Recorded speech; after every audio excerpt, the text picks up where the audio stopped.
Good afternoon to all of you. आज हमारी first class है छत्तीसगढ़ सेट की। तो क्लास कंटिन्यू करने से पहले हम पहले एक बार इसके सिलेबस की ओर देख लेते हैं। तो हमारे जो पाठ्यक्रम में 10 यूनिट्स हैं, आपको पहले भी पता होगी कि ये 10 यूनिट जो हैं वो 10 अलग अलग चैप्टर्स हैं, मतलब सब्जेक्ट हैं पूरे। और आज जो हम पढ़ने वाले हैं यूनिट 2, वो तो 2 सब्जेक्ट्स हैं एक साथ, लेखांकन और ऑडिटिंग, अकाउंटेंसी और ऑडिटिंग। तो 10th चैप्टर मतलब 1 to 10th अगर हम डिस्कस करते हैं तो आपका फर्स्ट जो है वो है व्यवसायिक वातावरण, बिजनेस एनवायरनमेंट और इंटरनेशनल बिजनेस। यहाँ पे 2 आपके पूरे पूरे सब्जेक्ट हैं और बहुत वास्ट है। नेक्स्ट वन है आपका लेखांकन और अंकेक्षण, व्यवसायिक अर्थशास्त्र, जो इकोनॉमिक्स आपका 11th-12th हम कवर करेंगे, और साथ साथ जो यूजीसी नेट का और सेट का सिलेबस है वो पूरा हम कवर करेंगे। क्योंकि आपने पिछले अभी जो सीटेट आपने देखा हुआ, सीजी टेट, तो पेपर जो है वो आउट ऑफ सिलेबस आ गया है। तो हम नेट को एक बेस बनाकर हम सेट की प्रिपरेशन करेंगे हमारी क्लास में। व्यवसायिक वित्त है आपका, सांख्यिकी और शोध विधि। इसमें आपके जो पेपर 1 में रिसर्च वाला पोर्शन है, तो सांख्यिकी में शोध विधि के अंदर पेपर 1 का रिसर्च इसके अंदर आएगा, और स्टैटिस्टिक तो आएगा ही, जितना हम लोगों ने अभी तक पढ़ा है बीकॉम एमकॉम तक। ठीक है। फिर व्यावसायिक प्रबंध है और मानव संसाधन प्रबंध। यहाँ पे भी 2 अलग अलग सब्जेक्ट हैं पूरे पूरे। ठीक है। बैंकिंग एक सब्जेक्ट है और वित्तीय संस्थाएं। तो बैंकिंग के अंदर ही आती हैं वित्तीय संस्थाएं, पर ये भी अलग अलग पार्ट है। विपणन प्रबंधन के अंदर हम लोग मार्केटिंग को इन डेप्थ पढ़ेंगे। और व्यवसाय के कानूनी पहलू, इसमें आप जब ये जो आप क्या करते हैं, व्यवसायिक पर्यावरण कहाँ पे था आपका, व्यवसायिक पर्यावरण था ना, ये वातावरण। तो इसका एक पार्ट है जिसमें व्यवसाय के कानूनी पहलू हम उसमें देखते हैं, तो उसके अंदर का एक पार्ट है जो ये एक अलग से चैप्टर है। इसको भी बहुत डिप्थ में पढ़ेंगे हम लोग। और आयकर और निगम कर की योजनाएं लास्ट 1 चैप्टर है। और जैसा अभी तक जो क्वेश्चन का पैटर्न रहा था, आपके हर यूनिट से 10-10 क्वेश्चंस एक्सपेक्टेड। ऐसे माना जाता है कि 10-10 क्वेश्चन हर यूनिट से आते हैं, और टोटल आपका 100 मार्क्स का ये एग्जाम होता है। मतलब सिर्फ कॉमर्स के उसको देखें तो 100 मार्क्स का पेपर होता है ये। और हर यूनिट से बोला जाता है कि 10-10, पर जो लास्ट सेट मैंने देखा था पैटर्न, तो स्टैटिस्टिक के ज़्यादा क्वेश्चंस आ गए थे। तो आप इस तरह प्रिपरेशन नहीं करेंगे, हम पढ़ेंगे ऐसा नहीं है, पहले आपको कॉन्सेप्ट पता होना चाहिए कि हमको पढ़ना क्या है। ठीक है, उसके बाद हम पढ़ते हैं। तो 100 क्वेश्चन में हम ये सोचते हैं कि ये यूनिट इंपॉर्टेंट नहीं है। पहले कई लोग ऐसा करते थे, जैसे मेरी फ्रेंड है, उसको इकोनॉमिक्स पसंद नहीं था, तो स्टेपलर लगा देती थी, इकोनॉमिक्स पढ़ना ही नहीं है, बाकी के 9 यूनिट मेरे को अच्छे से करने। पर अभी वाले सेट में मैंने देखा था इकोनॉमिक्स और स्टैटिस्टिक के सबसे ज़्यादा क्वेश्चंस थे। ठीक है। तो हम सभी चैप्टर्स को बहुत अच्छे से इन डेप्थ पढ़ेंगे। तो जो आज का हमारा चैप्टर है वो है यूनिट 2 स्टार्ट कर रहे हैं, क्योंकि ये बेसिक भी है। इसको स्टार्ट करने का मेरा जो मकसद है वो ये है कि आप लोगों ने 11th-12th से अकाउंटेंसी पढ़ा हुआ है ना, और बीकॉम एमकॉम में भी अकाउंटेंसी को हमारे यहाँ ज़्यादा फोकस किया जाता है, तो इसलिए हम इसको स्टार्ट करते हैं। तो उसका अगर हम सिलेबस देखें अकाउंटेंसी का, तो आपका ये है लेखांकन और अंकेक्षण। तो ये 2 पार्ट हैं, एक में आपका पूरा लेखांकन आ जाएगा, ठीक है, जो हम लोगों ने दोहरा लेखा प्रणाली पढ़ी हुई थी, और पुस्तपालन लेखांकन का जो अंतर हमने पढ़ा था वो पूरा डिटेल आ जाएगा 11th-12th का अकाउंटेंसी। और आपका जो 11th-12th है उस पे बेस्ड है आपके बीकॉम का अकाउंटेंसी, फर्स्ट ईयर में ही है अकाउंट। उसके बाद सेकेंड ईयर फाइनल ईयर तक, मतलब एमकॉम तक, आपने अकाउंट के अलग अलग पार्ट पढ़े हैं। कॉस्ट अकाउंट पढ़ा है, मैनेजमेंट अकाउंट पढ़ा है, और फाइनेंस अकाउंट एफएम पढ़ा है, वो सॉरी मैनेजमेंट आ जाएगा एफएम। पर अकाउंट के अलग अलग क्षेत्र आपने पढ़े हुए हैं, वो भी इसके अंदर लेखांकन में ही शामिल है, वो सारे जो सब्जेक्ट है। इसके बाद आता है आपका अंकेक्षण, ऑडिटिंग, वो भी आप लोगों ने बीकॉम एमकॉम में पढ़ा होगा। ठीक है। तो इसका जो फर्स्ट चैप्टर है आपका, ये है लेखांकन के मूल सिद्धांत, इसकी संकल्पना और अभियुगम, मतलब क्या है कि ये उसकी उत्पत्ति कैसे हुई थी, लेखांकन आया कहाँ से था। ठीक है। तो ये दिखने में ऐसा लग रहा है डायरेक्ट फिर साझेदारी आ जा रहा है, तो हमारे पास ऐसे लग रहा है कि पोर्शन में जो सिलेबस है उसमें बाकी दोहरा लेखा प्रणाली तो है नहीं, पर हमको पूरा पढ़ना है। तो कहीं से भी क्वेश्चन आ जाए, तलपट का क्वेश्चन आ जाएगा, तलपट थोड़ी ना हमारे पास सिलेबस में, तो हम हर चीज पढ़ेंगे।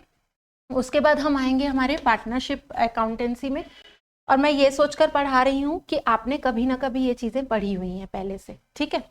नेक्स्ट वन है आपका कंपनी लेखांकन। इसमें आप कंपनी को पहले समझेंगे, कंपनी क्या है, फिर निर्गम, शेयरों की जब्ती, पुनर्निर्गम, मतलब कंपनी को भी हम लोग इन डेप्थ पढ़ने वाले हैं। फिर हमारी सूत्रधारी कंपनियां, और क्या बोलते हैं, लागत प्रबंध के लेखांकन, वित्तीय विवरण, ये सब अब मैं इन डिटेल नहीं पढ़ा रही हूँ क्योंकि ये तो हमारे चैप्टर जब जब आते जाएंगे तो हम तो पढ़ेंगे, ठीक है। इसमें ह्यूमन रिसोर्सेस जो है लेखांकन, जिसमें इंसानों को प्रबंध करके उनकी मतलब कैसे नियुक्ति करनी है, ये सब इसमें बातें आती हैं। मुद्रास्फीति का लेखांकन, पर्यावरण, ये सब चीज़ें जो हैं आपको कवर करनी है यूनिट 1 में। और अंकेक्षण को भी हम डिटेल से समझेंगे, और अंकेक्षण की भी उत्पत्ति कैसे, मतलब इंडिया में कब से आया, इसके बाद अंकेक्षण कहाँ से है, यहाँ से, ठीक है। अच्छा, सबसे इंपॉर्टेंट जो हर बार क्वेश्चन आता है, मतलब ये आपको करना है, इसका एक क्वेश्चन तय है, वो है आपका ये भारतीय लेखांकन मानक और IFRS। ये आज तक कभी ऐसा नहीं हुआ है कि इसका एक क्वेश्चन ना आया हो, चाहे आप सेट का देख लो, चाहे आप नेट का देख लो, और बाकी स्टेट के भी सेट देख लो, तो ये आपको याद करना है, ठीक है। ये समझाऊंगी एक क्लास में होता क्या है, पर मतलब मेन इसको आप भी को याद करने हैं, ठीक है। तो हम अभी क्लास स्टार्ट करते हैं। फर्स्ट है आपका पुस्त पालन क्या है, इसके बाद हम समझेंगे लेखांकन क्या है। तो पुस्त पालन मतलब क्या, जो पहले मतलब जब लेखांकन कार्य नहीं हुआ करते थे तो लोग क्या करते थे, जो भी दैनिक रिकॉर्ड होते थे उसको एक कॉपी में जस्ट नोट डाउन कर लेते थे कि मैंने इसको इतना दिया, इससे मुझे इतने पैसे लेने हैं। तो ये पुस्त पालन की श्रेणी में आता है। इसमें आप क्या करते हैं, एक पुस्तक रखते हैं और उसमें जो भी दैनिक ट्रांजेक्शन्स हैं उसको आप नोट डाउन करते चलते हैं, ठीक है। तो डेफिनेशन में आते हैं तो पुस्त पालन का जो आपका अर्थ है वो सभी जो दैनिक वित्तीय लेन देन है उनको क्रमबद्ध, जो जो अंडरलाइन है ना वो इंपॉर्टेंट है, क्रमबद्ध तरीके से लिखना और संग्रहित करना। मतलब ये दोनों टर्म क्यों इंपॉर्टेंट है, लिखना सिर्फ इंपॉर्टेंट नहीं है, आपको तरीके से लिखना, ठीक है। तो इसलिए इसके लिए जो डेट, जैसे फर्स्ट डेट की बात आ रही है तो फर्स्ट डेट को मेंशन करोगे, फिर डेट जैसे बढ़ती जाएगी मंथली तो आप उसको क्रमबद्ध लिखेंगे। ऐसा नहीं कि मंथ के लास्ट वाली चीज आप ऊपर लिख लें, तो उससे आप खुद भी कंफ्यूज हो जाएंगे, ढूंढ भी नहीं पाएंगे। और दूसरी चीज संग्रहित करना, आपको इस तरह से लिखना है और आप ही को मेंटेन करके रखनी है वो बुक्स, ठीक है। तो ये एक नियमित और व्यवस्थित प्रक्रिया है। अब इसमें पुस्तपालन में क्या क्या कार्य होते हैं, तो आप सभी वित्तीय लेन देन जो है वो जर्नल एंट्रीज जो करते हैं, लिखते हैं जर्नल में, वो आपका पुस्तपालन के अंतर्गत आता है। फिर आप खाता बही बनाते हैं, उन्हीं जर्नल एंट्रीज को लेजर में पोस्टिंग करते हैं, ठीक है, खाते बनाते हैं। और इनके एविडेंस आप रखते हैं, जैसे कि आपका कोई भी एक ट्रांजैक्शन हुआ, आपने फर्नीचर खरीदा, तो फर्नीचर खरीदते समय आपको बिल मिला होगा, तो ये एज अ एविडेंस आपको ये चीजें, बिल, रसीद, वाउचर, इन सबको रिकॉर्ड में रखना पड़ता है। क्योंकि अगर आपको दिखे कि कहीं पे यहाँ पे लेखा जो है वो छूट गया है, या कोई लेखा जो हमने गलत लिख दिया, 2500 लिखना था आपने 25,000 लिख दिया, तो वाउचर से आप जाके रीचेक कर सकते हैं। और ये जो बिल, रसीद और वाउचर के रिकॉर्ड हैं, यही आपको ऑडिटिंग में काम आते हैं, ठीक है।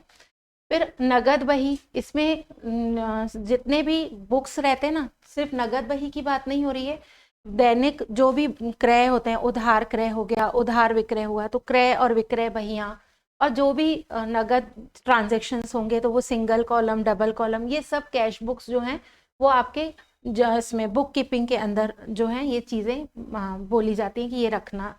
नहीं, मैं क्या कह रही थी कि जब पुस्त पालन करते हैं तो पुस्त पालन में आप जनरल एंट्रीज करते हैं, लेजर करते हैं और बहियों को रखते हैं। जब आप खाता बही में पोस्टिंग ना करके डायरेक्ट अलग अलग बहियों में करते हैं, जैसे कोई एक संस्था है जिसमें रोकड़ ट्रांजैक्शन बहुत होते हैं, तो वो अलग से खाता बही ना बनाकर, रोकड़ खाता ना बनाकर रोकड़ बही बना लेता है, ठीक है। और इसी तरह जैसे बार बार क्या बोलना चाहिए, परचेस उसका हो रहा है कहीं से, तो फिर वो क्या होगा, आपका क्रय बही बना देगा। उधार विक्रय हो रहा है तो विक्रय बही, ऐसे बहियां रखता है। फिर उसके बाद जो एक्स्ट्रा चीजें उनके लिए फिर अलग अलग खातों को वो मेंटेन करता है, ठीक है। जैसे सैलरी का अकाउंट हो गया, ये अकाउंट मेंटेन करेगा, और सेम तरीके के ट्रांजेक्शन होंगे तो क्रय विक्रय और नगद बही, और भी सब्सिडरीज बुक्स हमने डिटेल में पढ़ी हुई हैं, तो जब आएगा तब मैं बताऊंगी, ठीक है। तो पुस्तपालन कुल मिला के क्या है, आपके ऐसे तथ्यों को दर्ज करने की एक प्रक्रिया है, और यही आपकी लेखांकन की नींव है। जैसे आप घर बनाते हैं तो पहले नींव रखते हैं, उसके बाद बिल्डिंग बनती है। तो जब भी आप लेखांकन के कार्य कर रहे हैं तो पहले आप नींव बना रहे हैं, मतलब आपके जो भी रिकॉर्ड ट्रांजेक्शन्स हो रहे हैं पहले आप चेक करें कैश में है कि नॉन कैश में। फिर कैश ट्रांजेक्शन्स को आप क्या करते हैं, एक जगह इकट्ठा करते हैं, फिर उनको एक तरीके से उसको मेंटेन करते हैं, लिखते हैं। ठीक है, नेक्स्ट वन आता है आपका लेखाकर्म। लेखाकर्म में आपका बेसिकली क्या आता है, ये पुस्तपालन से थोड़ा ब्रॉड टर्म है। इसमें जो भी आपने लेखांकन किए हैं, जनरल एंट्रीज की, खाता बही में पोस्टिंग की, अलग अलग बहियां बनाई, इनका फिर आप लोग समराइज करते हैं बैलेंस शीट तक लाने तक। मतलब आपका प्रॉफिट एंड लॉस अकाउंट बनेगा, ट्रेडिंग अकाउंट बनेगा, फिर प्रॉफिट एंड लॉस अकाउंट बनेगा, फिर बैलेंस शीट। तो जो लेखाकर्म है वो आपके व्यवसाय की एक्चुअल जो स्थिति है कि आप लाभ में हैं, कितनी संपत्तियां हैं, कितने दायित्व हैं, वो शो करता है। तो डेफिनेशन में आते हैं कि लेखाकर्म जो है वो एक व्यापक प्रक्रिया है जो पुस्तपालन के आगे जो है कंटिन्यू की जाती है। इसमें वित्तीय आंकड़ों का विश्लेषण, व्याख्या और प्रस्तुतिकरण शामिल है। मतलब जितने भी आपके वित्तीय आंकड़े, मतलब जो भी आपके मनी से रिलेटेड आंकड़े हैं, उन आंकड़ों को क्या करोगे, संग्रह करोगे। संग्रह तो हमने पुस्तपालन में किया, यहाँ आप क्या कर रहे हो, विश्लेषण कर रहे हो, उनकी व्याख्या कर रहे हो कि कौन सी चीजें कहाँ कहाँ आएंगी, कौन सी आपकी ट्रेडिंग अकाउंट में आएंगी, कौन सी प्रॉफिट एंड लॉस में आएंगी, कौन सी बैलेंस शीट में आएगी, और इनको प्रॉपर वे पे प्रस्तुतिकरण जो है वो आपका लेखाकर्म में शामिल है। ठीक है, अब लेखाकर्म के कार्य कौन कौन से हैं। तलपट बनाना, पहले आप ट्रायल बैलेंस बना के चेक करोगे कि आपने जितनी भी जर्नल एंट्रीज कर रखी हैं, ठीक है, उसकी आप लेजर में भी पोस्टिंग कर ली हो, तो क्या आपने सही तरीके से की हुई है जर्नल एंट्री। तो ट्रायल बैलेंस आपको बेसिकली ये बताता है कि लेखों में कोई चीजें गलत तो नहीं हो गई हैं, तो यहाँ इस फर्स्ट स्टेप में ही आप करेक्शन करते हैं। और ट्रायल बैलेंस भी मैंने एक क्लास में बहुत डिटेल में पढ़ाया हुआ है, अशुद्धियां कितने प्रकार की होती हैं और किन किन अशुद्धियों को किस प्रकार से संशोधित किया जाता है। जब हमारा ट्रायल बैलेंस मतलब परफेक्ट हो जाता है, इसमें भी ना टाइप रहता है, मतलब कई बार ऐसा होता है ट्रायल बैलेंस हमारा टैली हो जाता है, हमको लगता है कि हमने कोई अशुद्धियां नहीं की है, पर हम फिर भी कुछ अशुद्धियां ऐसी होती है, जैसे मैंने 2000 का फर्नीचर खरीदा, मैं लिखी ही नहीं हूँ, भूल गई हूँ लिखना, तभी भी ट्रायल बैलेंस मेरा टैली कर रहा है।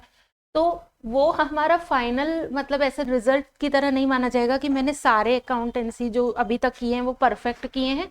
उसके लिए फिर अशुद्धियों का संशोधन करते हैं। ठीक है, और आप लोगों ने पढ़ा होगा अशुद्धियों का संशोधन चैप्टर।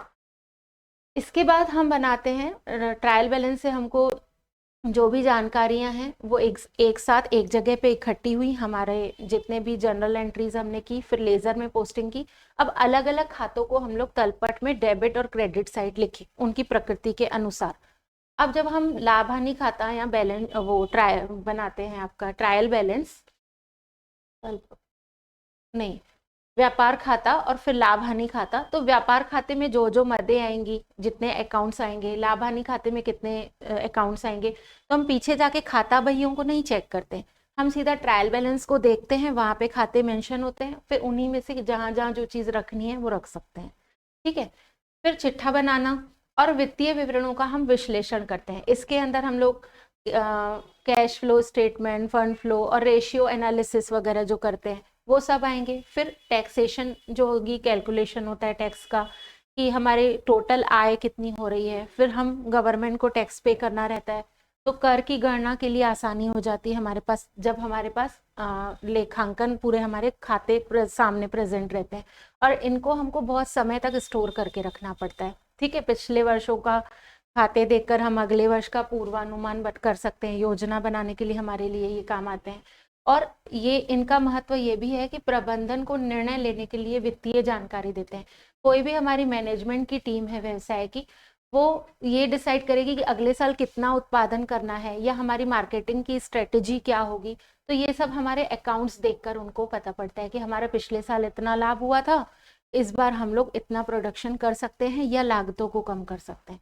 तो अकाउंट्स जो हैं, मतलब हमारे लेखाकर्म जो है वो हर तरीके से सभी के लिए जो है महत्वपूर्ण है। अब वो स्टेक होल्डर्स होते हैं जिनके लिए हम ये काम करते हैं।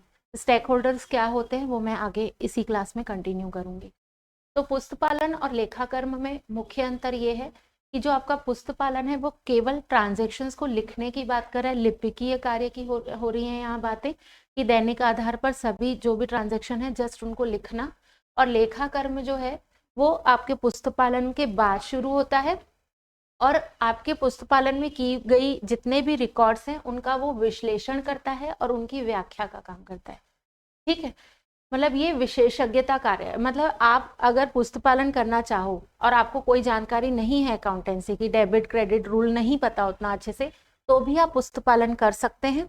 और जब आप लेखांकन में आते हैं तो आपको एक विशेषज्ञ होना जरूरी है। जैसे लेखापाल होते हैं, लिपिक होते हैं, तो वो आपके लेखाकार के जो कार्य अकाउंटेंसी का वो ही कर सकते हैं जिनको पूरी नॉलेज हो। ठीक है, डेबिट क्रेडिट के नियम और भी बहुत सारे नियम होते हैं, पर्सनल रियल अकाउंट, ये सारे नियम जो जिनको पता होंगे, वो जिनके पास विशेषज्ञता होगी वही अकाउंटेंसी का काम कर सकते हैं। इसके लिए उच्च योग्यता चाहिए, पर बुक कीपिंग के लिए योग्यता की आवश्यकता नहीं है। समय समय पर वित्तीय विवरण जो है वो तैयार करने पड़ते हैं पुस्तक लेखा कर्म में।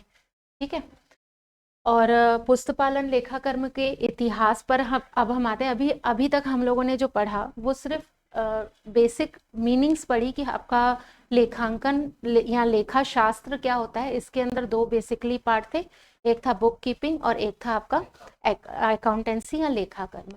अब ये दोनों जो टर्म्स हैं ये आए कहाँ से थे? यहाँ से क्वेश्चन कई बार आया है कि लेखांकन के जनक कौन से हैं। आप लोगों ने पढ़ा भी होगा, लुकास पेसियोली, वेरी गुड। और ये कहाँ से थे? इटली में। और वेनिस शहर। ठीक है, ये दो तीन चीजें जो हैं वो याद होनी चाहिए। वेनिस नगर में उन्होंने एक बुक लिखी थी, तो अब वो क्या है वो सीक्वेंस आज की क्लास में हम देखते हैं, क्योंकि ये क्वेश्चन कई बार रिपीट हुआ है कि लेखांकन के, आधुनिक लेखांकन के जनक। तो आपको दे देगा इकोनॉमिक्स के एडम स्मिथ का नाम, तो आप कंफ्यूज होकर उनका टिक कर देते हो कई बारी, है ना। तो चलो, पुस्तपालन और लेखाकर्म की जो प्रथाएं हैं ना वो कई हजार साल पुरानी है। ठीक है, तो प्राचीन काल में जो आपका लेखांकन था, मेरी क्लास में फोन अलाउ नहीं है ना, तो प्राचीन काल में जो लेखांकन था उसमें मेसोपोटामिया जो है ये 7,000 और 3,000 ईसा पूर्व की यहाँ पे बात चल रही है कि सबसे प्राचीन लेखा और अभिलेख जो है आपको मेसोपोटामिया में मिले थे। यहाँ अभी इंडिया नहीं आया है। ठीक है, स्टार्टिंग कहाँ से हुई अकाउंटेंसी की ये बात हो रही है यहाँ पे। तो सबसे पहले मेसोपोटामिया में आया। यहाँ पे मिट्टी की जो पट्टियां रहती थी उस पर व्यापारिक लेन देन जो है वो लिखे जाते थे। अब आपको ईयर और इतना डिटेल में नहीं करना है, अभी आप मेरी क्लास सुन रहे हो, एक बार रिकॉर्डेड सुन लेना, बस आपको ये चीजें याद हो जाएंगी, माइंड में बैठेंगी और ऑप्शन आएंगे तो आप इजीली टिक कर सकते हो। तो स्टार्टिंग हुई मेसोपोटामिया से। उसमें अब क्योंकि सभ्यता का विकास इतना हुआ नहीं था, अनाज, पशु, वस्तुएं, इन सब का हिसाब होता था, कितना बोरी अनाज है, कितने पशु हैं, किस प्रकार के पशु हैं, कितने, ये सब चीजें उसमें मेंशन की जाती थी। नेक्स्ट वन आया आपका प्राचीन मिस्र। यहाँ ये जो है 3,000 ईसा पूर्व की बात है। तो फेरो के खजाने का यहाँ पे विस्तृत लेखा जोखा होता था। ये पेपाइस पर लिखित अभिलेख मिले, ये सब कब कैसे मिले थे वही यहाँ पे बात हो रही है। यहाँ पे कर संग्रह और राजकीय व्यय का इसमें हिसाब किताब लिखा जाता था।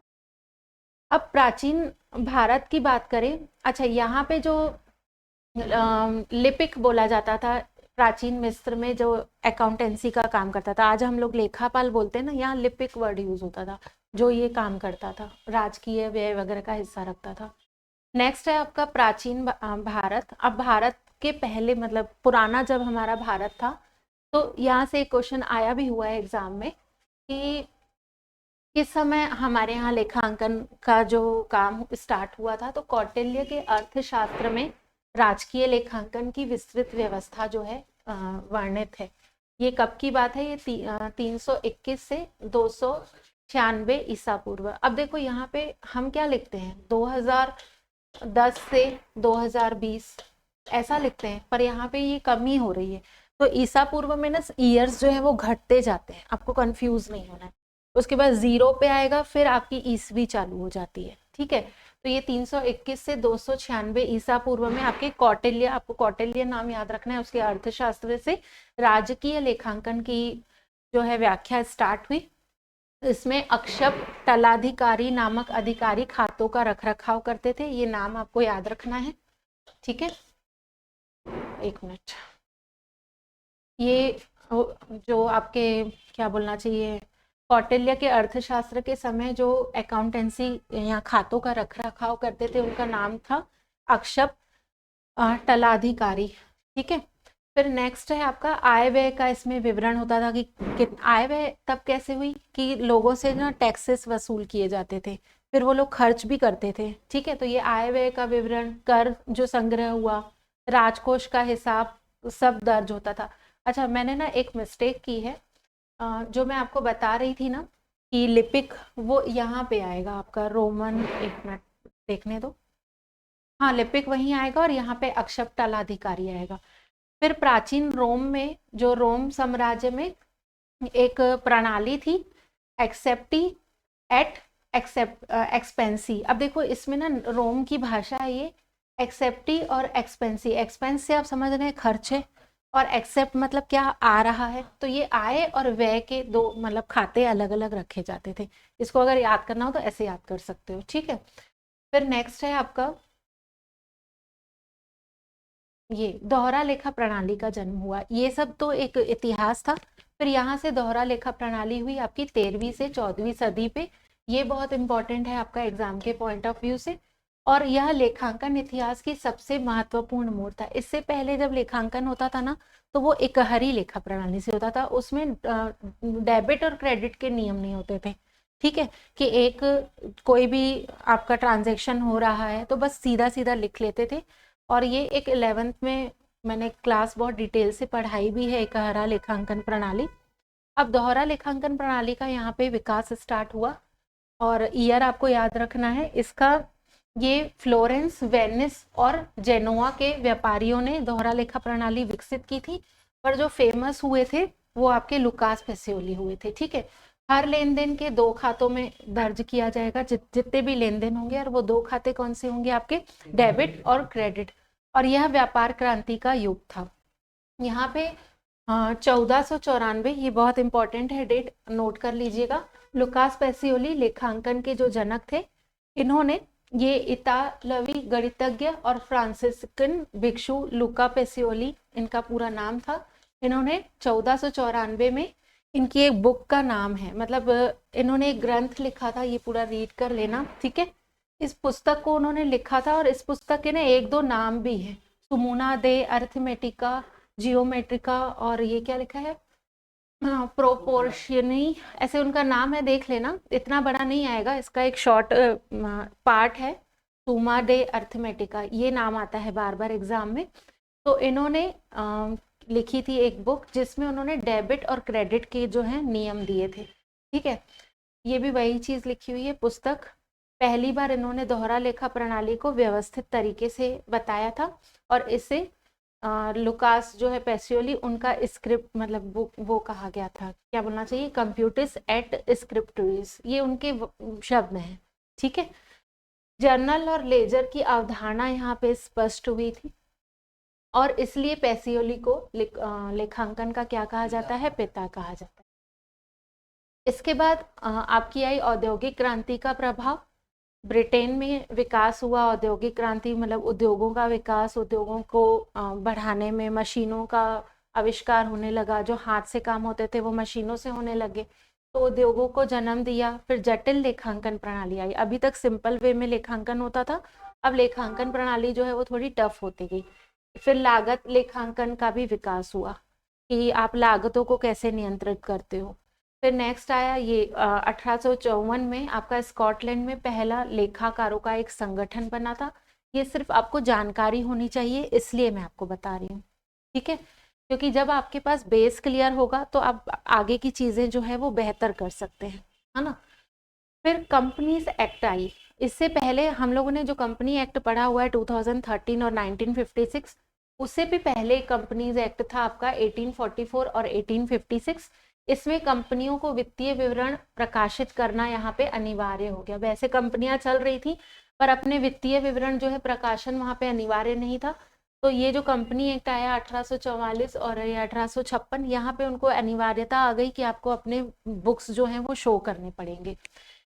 लेखा परीक्षण की अवधारणा भी यहाँ से आई, कि आपके अकाउंट्स जो हैं कंपनी के वो चेक होंगे, ऑडिट किए जाएंगे। अब ये ऑडिट की जो अवधारणा है इसको भी हम डिटेल से देखेंगे अभी की क्लास में। फिर 20वीं सदी में और आधुनिकीकरण हुआ। ये सब आप देखे हैं कि आजकल हम लोग स्टैंडर्ड वे पे हर काम करते हैं, ठीक है। मानकीकरण का युग आया आपका 1930 के दशक में। अमेरिका में ग्रेट डिप्रेशन के बाद लेखांकन मानकों की आवश्यकता हुई। ये जब हम लोगों ने अकाउंटिंग स्टैंडर्ड एक क्लास में कर रखा था, तब मैंने ये स्टोरी पूरी डिटेल से पढ़ाई थी कि अकाउंटिंग स्टैंडर्ड की आवश्यकता क्यों हुई। क्यों? क्योंकि जैसे हम पहले क्या होता था कि एक देश के अंदर ही व्यवसाय होता था, और जैसे ही सीमाएं लोग अपनी लांघने लगे, बाहर जाके व्यवसाय करने लगे, तो ईस्ट इंडिया कंपनी भी जैसे इंडिया में आई, इंडियन कंपनियां फॉरेन में जा रही हैं, तो फॉरेन का जो तरीका है अकाउंटेंसी, मतलब अपने पुस्तकों को मेंटेन करने का, हमारा तरीका बिल्कुल अलग था। हम लोग लिख रहे हैं डेबिट क्रेडिट का नियम, और जिस तरीके से हम अपने खातों को मेंटेन कर रहे हैं उनके अपने प्रिंसिपल, उनके अपने सिद्धांत थे। तो अमेरिका में एक ऐसे स्थिति आई थी, उनके बाद ना उन लोगों ने फील किया कि सभी को, वहाँ के लोगों को अमेरिका के अंदर एक जैसे जो है प्रिंसिपल जो है वो अपनाएंगे अपने लेखांकन कार्यों के लिए, ठीक है। तो उसके लिए गैप की स्थापना की गई, जनरली एक्सेप्टेड अकाउंटिंग प्रिंसिपल का विकास हुआ। इसके अंदर कॉमन जो प्रिंसिपल बनाए गए थे वो सभी को अप्लाई करना था अपने पुस्तकों को मेंटेन करने के लिए।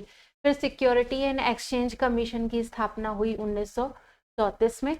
और लेखांकन जो अंतर्राष्ट्रीय मानक थे, यहाँ पे क्वेश्चन आया हुआ है आपका कि इंटरनेशनल अकाउंटिंग स्टैंडर्ड कमेटी की स्थापना हुई थी आपकी 1973 में। IASC जो है इसका फुल फॉर्म आपको याद करना है। और उसके बाद आपके इंटरनेशनल अकाउंटिंग स्टैंडर्ड बोर्ड बना था IASB। इसके बाद सेकंड आपका आया, थर्ड वन आया IFRS, जिसको आप लोग पढ़ते हैं, इंटरनेशनल फाइनेंशियल रिपोर्टिंग स्टैंडर्ड्स का विकास हुआ, ठीक है। इसको हम एक क्लास में अलग से डिटेल पढ़ेंगे। AS क्या है, accounting standard, Indian accounting standards क्या है, इंड AS, और फिर ये IFRS क्या है। IFRS आपका पूरे वर्ल्ड में अपनाया जाता है, और इंडियन अकाउंटिंग स्टैंडर्ड्स हमारे इंडिया के स्टैंडर्ड्स हैं, ठीक है। मतलब अकाउंटिंग स्टैंडर्ड और IFRS के बीच का एक समाधान निकाला गया, इंड AS, ठीक है। अब भारत में लेखांकन का जो इतिहास है, वैदिक काल में भी लेन देन का हिसाब रखा जाता था। मौर्य काल में कौटिल्य थे, वो भी व्यवस्थित राजनीतिक लेखांकन की उन्होंने नींव रखी थी। मुगल काल में भी दीवान और मुस्तौफी जो हैं वो लेखा अधिकारी होते थे। तो आप देखेंगे भारत में वैदिक काल, मौर्य काल, मुगल काल, तब भी अकाउंटेंसी जो है वो, मतलब लेखा का कार्य जो है वो किया जाता था, ठीक है। अब आधुनिक युग आ गया, अंग्रेजों के आने के बाद पश्चिमी लेखांकन जो है प्रणालियां आई हमारे देश में। पहले जो था तरीका, आप देखेंगे पुस्तकों में ऐसे लिखा जाता था, लाल लाल बहियां रहती थी, धागे से बांध के रखते थे, ठीक है। और फिर अंग्रेजों के आने के बाद तरीके बदल गए, और ICAI की स्थापना की गई, institute of chartered accountant of India. ये बहुत इंपॉर्टेंट है इसकी ईयर, ठीक है। इसकी स्थापना की गई अंग्रेजों के आने के बाद, जाने के बाद। फिर 1956 में आपका कंपनी एक्ट लागू हुआ। 1968 में institute of cost accountants of India जो है वो बना। तो ये ईयर्स आपके लिए बहुत इंपॉर्टेंट है।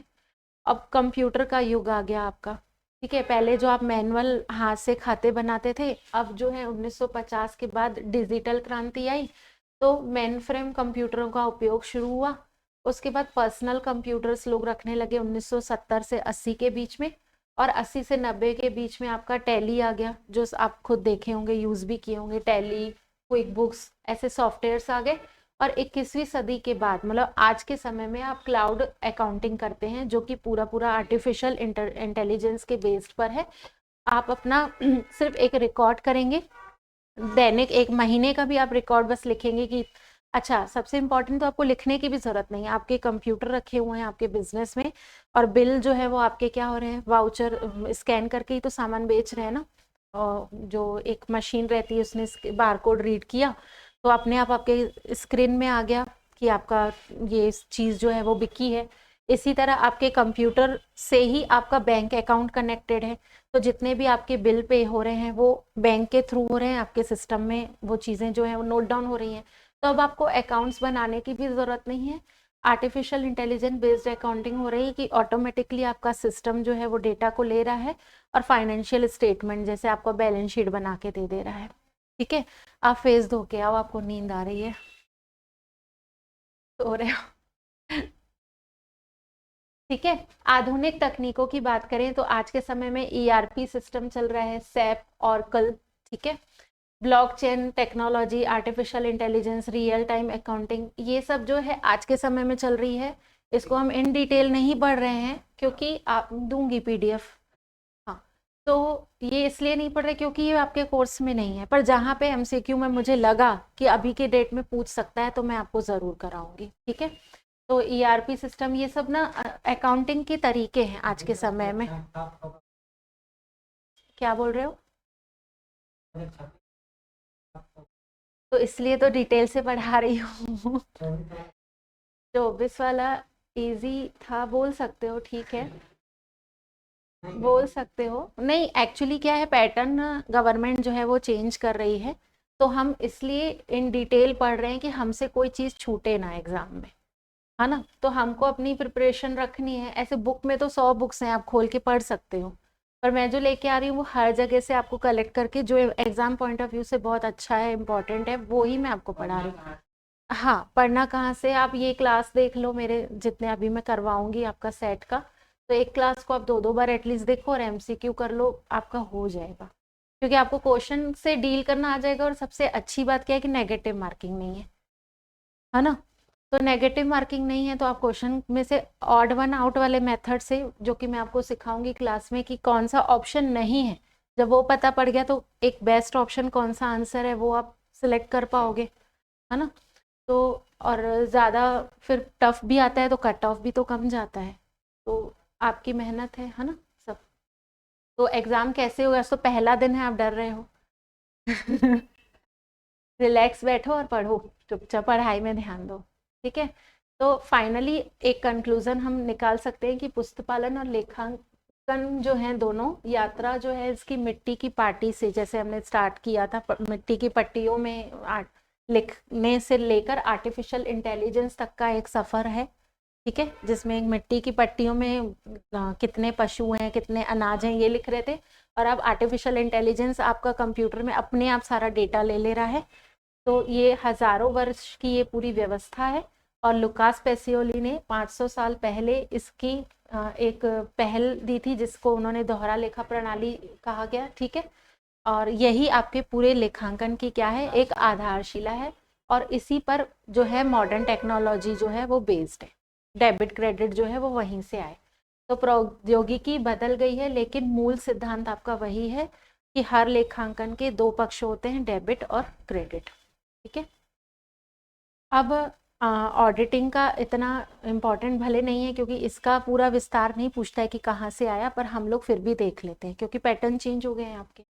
तो ऑडिट की अवधारणा जो है वो आपकी 3000 ईसा पूर्व की है, और इससे पहले जो है प्राचीन मिस्र और बेबीलोन में ये जो है ऑडिटिंग का काम शुरू हुआ था, जब शासक करों और संग्रहित वस्तुओं की जांच करता था। करों मतलब यहाँ पे ना वो है, टैक्स की बात हो रही है। ठीक है, कि जितने टैक्स पे होते थे और जितनी भी कलेक्टेड वस्तुएं होती थी, इनकी जांच के लिए जो है मौखिक सत्यापन का उपयोग किया जाता था। यहाँ पे अभी ऑडिट जो है वो लिखित रूप में नहीं हुई थी, सिर्फ ओरली वो चीज़ों को देखते थे, टैक्सेस कितने वो कलेक्ट हुए, ये सब। ठीक है, तो ये अवधारणा आपकी प्राचीन मिस्र और बेबीलोन से स्टार्ट हुई थी।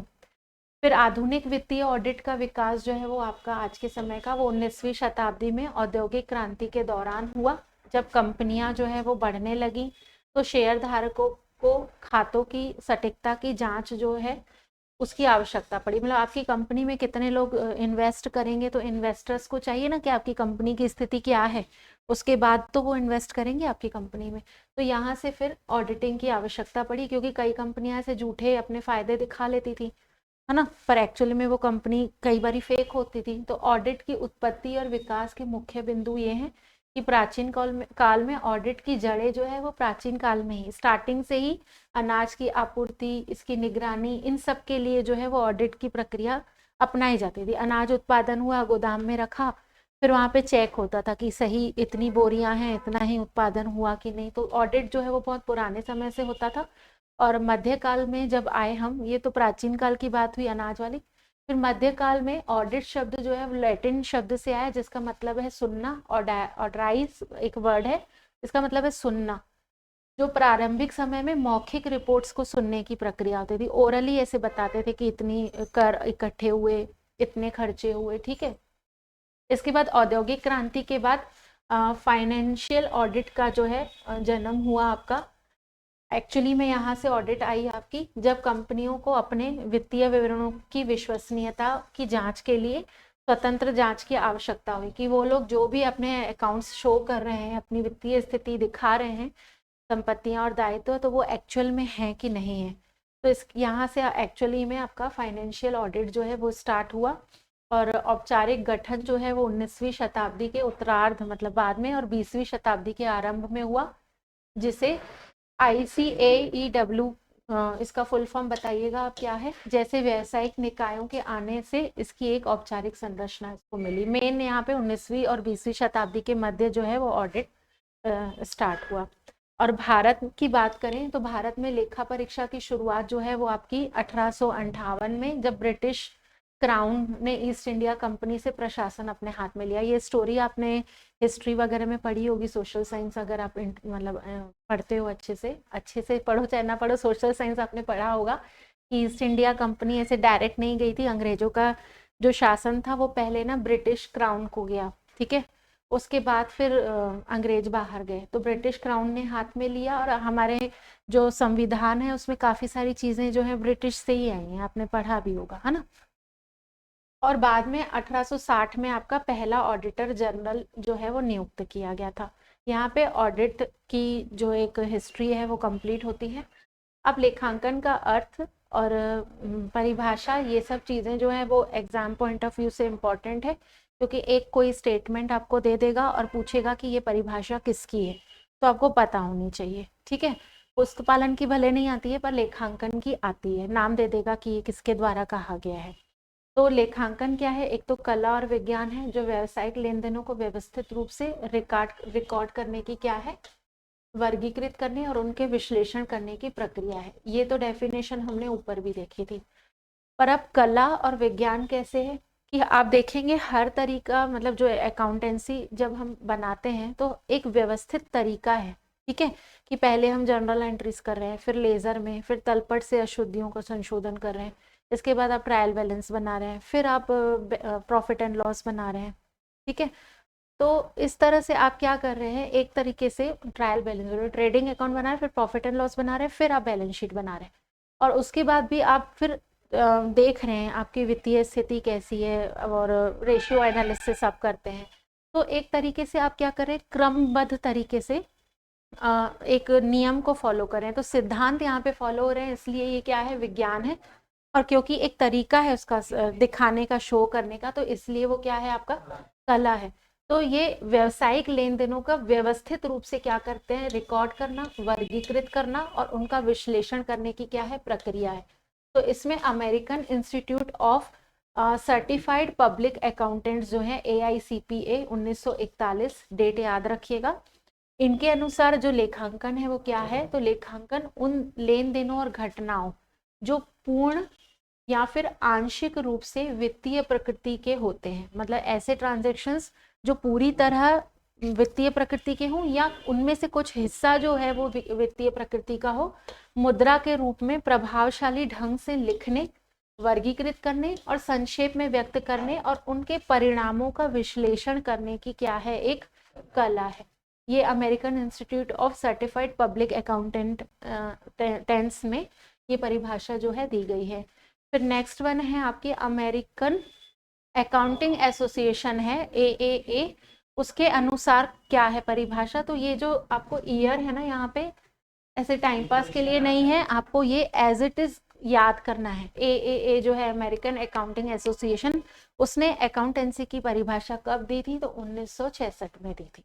याद कैसे करना है, मेरे को पता है ये एक जैसा दिख रहा है तो मैं 66 ऐसे मैं याद ऐसे करती हूँ, आप अपने तरीके से याद कर सकते हैं, ठीक है।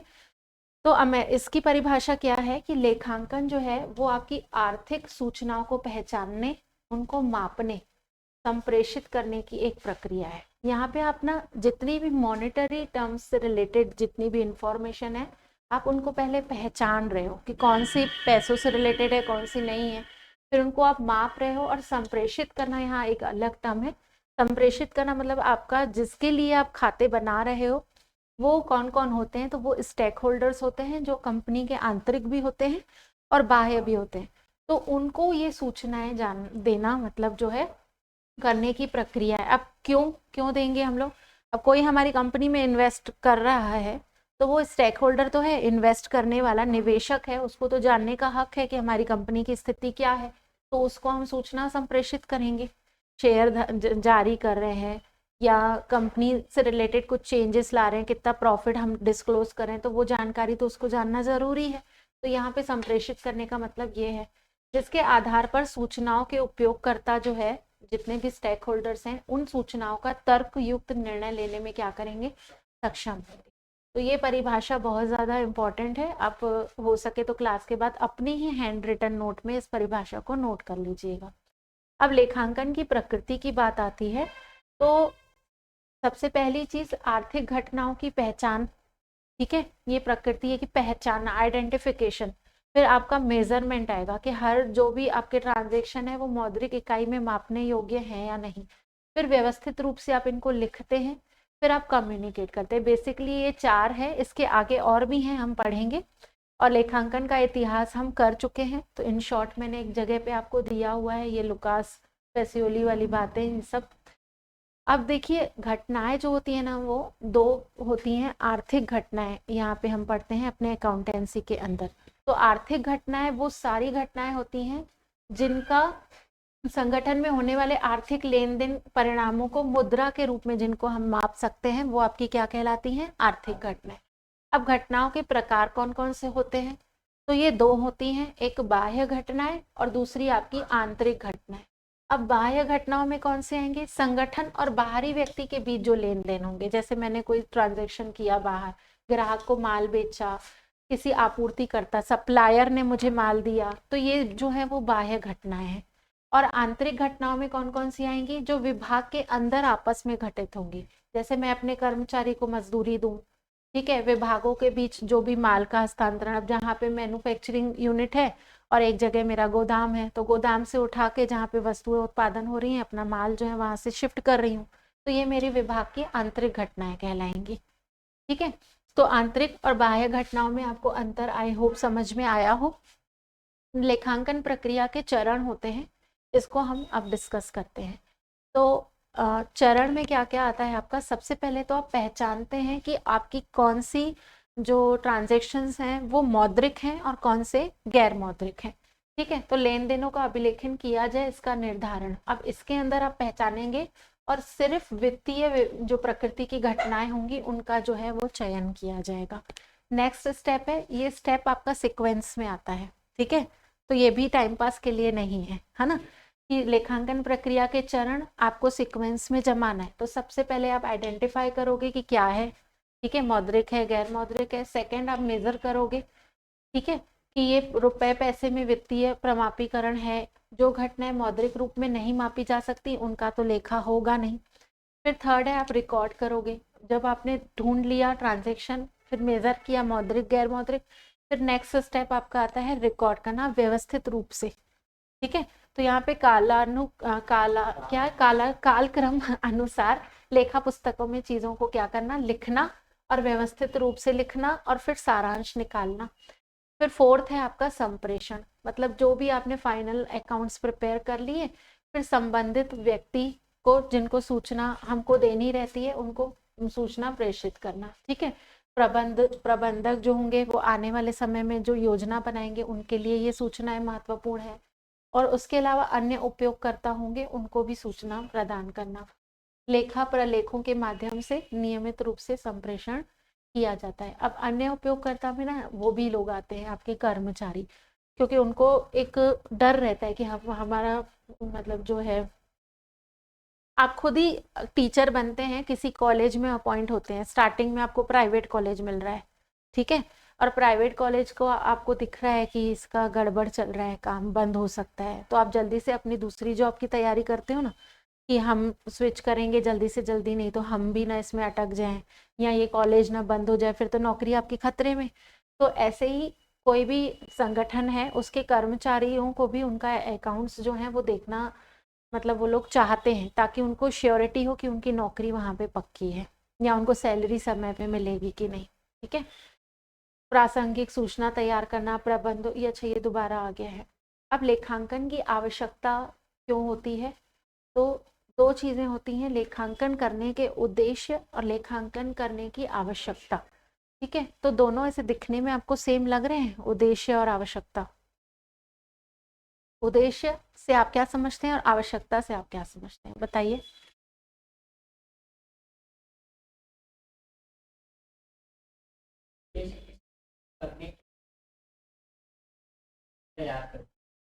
हम्म,